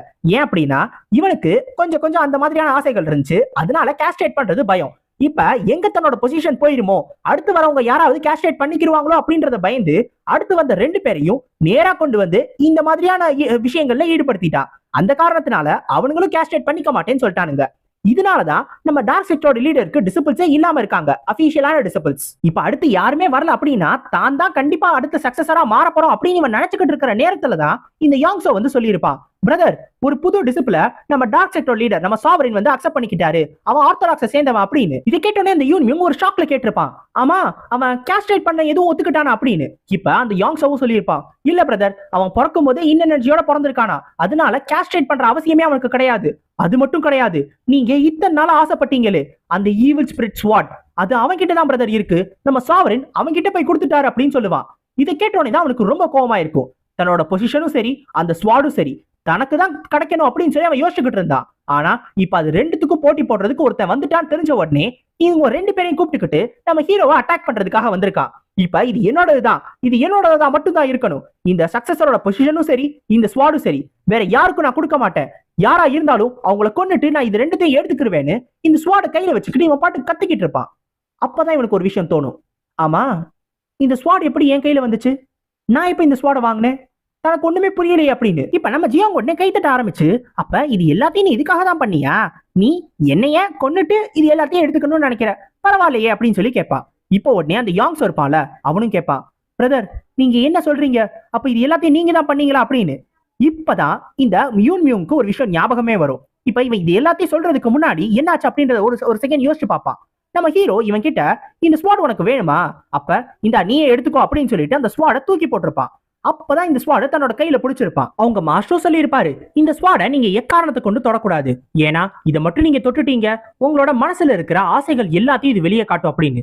இப்பதான் இவனுக்கு புரிய வந்திருக்கும், நம்மளோட வாயாலே நம்ம எல்லாத்தையும் ஒத்துக்கிட்டோம் அப்படின்னு. இப்ப இந்த ஸ்வாட் அவன் கையில பிடிச்சிருக்கான்ல, இப்ப அவனோட கையில காயங்கள் வர ஆரம்பிச்சிரும், அதாவது சின்ன சின்ன வெட்டுக்கள் வர ஆரம்பிச்சிரும், அதுல இருந்து ரத்தமும் வரும். இவனுக்கு என்ன ஆகுதுன்னே புரியாது. அந்த ஸ்வாட் இவனால தூக்கியும் போட முடியாது, அது அவன் கையவும் விட்டு போகாது. அதே மாதிரி அவனோட கை வேற வலிச்சுக்கிட்டே இருக்கும், தொடர்ந்து அவனோட கையில இருந்து காயங்கள் வந்துகிட்டே இருக்கும். இது எல்லாத்தையும் பார்த்த உடனே என்னால இதை எடுக்கவே முடியலையே, என்னை காப்பாத்துங்க ஹெல்ப் பண்ணுங்க அப்படின்னு சொல்லி கத்திக்கிட்டே இருப்பான். அப்ப நம்ம ஹீரோ வந்து கேட்பான், இத எடுக்கணும்னு விரும்புறியா, இதை நான் எடுத்துருவா அப்படின்னு. அவனும் ஆமா தயவு செஞ்சு இதை எடுத்துரு, சீக்கிரமா எடுத்துரு அப்படின்னு சொன்னதும், நீயே உன்னோட வாயால ஒத்துக்கிட்ட, அப்புறமா என்ன குறை சொல்லக்கூடாது அப்படின்னு சொல்லிட்டு தன்னோட கையில கீ ஸ்வாட எடுத்துட்டு வருவான். இந்த கீ ஸ்வாட எடுத்துட்டு வர்றது எதுக்காக தெரியுமா, அவனோட ஸ்வாட் எடுக்கிறதுக்காக இல்ல, அந்த கையை எடுக்கிறதுக்காக. அந்த கையையே வெட்டிடுவான் நம்ம ஜியோங். இப்ப டார்க் செக்டர் லீடருக்கு இந்த மெசேஜ் வந்திருக்கும்ல, அதை படிச்சு பார்த்துட்டு என்ன பண்றதுன்னு சொல்லி அவர் அந்த ஹெட் சாம்பல்ல யோசிச்சுக்கிட்டு இருப்பாரு. இப்ப அவரை பாக்குறதுக்காக இன்னொருத்த வருவான். அவன் உடனே ஒரு முக்கியமான விஷயத்தை ரிப்போர்ட் பண்ணணும்னு சொல்லுவான். இவரும் போய் கேட்பாரு என்னாச்சு அப்படின்னு. அப்பதான் அவன் சொல்லுவான், நீங்க உடனே உங்களோட பர்சனல் ட்ரைனிங் ஹாலுக்கு போயாகணும், ஏன்னா அங்க ஒரு பெரிய பிரச்சனை போயிட்டு இருக்கு அப்படின்னு. இப்ப இவரும் நேரா கிளம்பி வந்து பாப்பாரு. இப்ப இவரோட அந்த 3 குவாசி டிசிபிள்ஸ், ஒருத்தனுக்கு தலை உடைஞ்சு போயிருக்கும், இன்னொருத்தனுக்கு கை உடைஞ்சு போயிருக்கும், ஒருத்தனுக்கு கையே இருக்காது. இப்ப இதுக்கு நடுவுல நம்ம ஜியோங் எதுவுமே ஆகாத மாதிரி நினைக்கிட்டு இருப்பான். ஆக்சுவலா இந்த மாதிரியான ஒரு விஷயம் நடக்கும்ன்றத அவர் ஏற்கனவே எதிர்பார்த்தாரு, இப்படி ஒரு பிரச்சனை. ஆனா இவனுங்க வந்து இவ்வளவு சீக்கிரம் சண்டை போடுவானுங்க, அதே மாதிரி இவங்க 3 பேரையும் தோக்கடிச்சிருவான் அப்படின்றத அவர் எதிர்பார்க்கல. இது அவருக்கே கொஞ்சம் ஆச்சரியமான ஒரு விஷயம் தான். இப்ப இவர் வந்துட்டாருன்னு தெரிஞ்ச உடனே அந்த 3 பேரும் வேக வேகமா அவங்க மாஸ்டர் கிட்ட வந்து, மாஸ்டர் தயவு செஞ்சு எங்களை கேஸ்ட்ரேட் பண்ணிருங்க, நீ ப்ளீஸ் எங்களை கேஸ்ட்ரேட் பண்ணிருங்க, நாங்க உங்களோட மார்ஷியல் ஆர்ட்ஸை கத்துக்க விருப்பப்படுறோம் அப்படின்னு அவனுங்க சொல்லுவானுங்க. இப்ப இது இவருக்கு ரொம்ப ஆச்சரியமா இருக்கும், ஏன்னா அவர் கேட்டப்ப கூட ஒத்துக்காதவனுங்க வெறும் ஒருத்தனை பார்த்ததுக்கே ஒத்துக்கிட்டானுங்க, நம்ம ஜியோங்னு ஒருத்தனை பார்த்ததுக்காக. இப்ப நம்ம ஜியோங் ஒரு வழியா இந்த டார்க் செக்டருக்கும் வந்துட்டான், அதுவும் இன்ஃபர்மேஷனை ஹேண்டில் பண்ற ஒரு இடத்துக்கு. இந்த இடம் நம்ம ஜியோங்க்கு இருக்கிறதே ஒரு பெட்டரான ஒரு இடம். இப்ப இந்த ஜியோங் இங்க எப்படி ஒரு பெரிய குழப்பத்தை உருவாக்கி இந்த இருக்கிறவங்க எல்லாரையும் எப்படி மேனிபுலேட் பண்ண போறான், முக்கியமா அந்த டார்க் செக்டரோட லீடரை ஒரு விஷயத்தை யூஸ் பண்ணி ஈஸியாவே மேனிபுலேட் பண்ணுவா, அதெல்லாம் எப்படி பண்ண போறான்றத நம்ம அடுத்த ஒரு சாப்டர்ஸ்ல பார்ப்போம். சோ அடுத்த சாப்டர்ஸ்ல உங்களை சந்திக்கிற வரைக்கும் சைனோரா கைஸ், அரிகத்தோ கோசாய்மஸ்.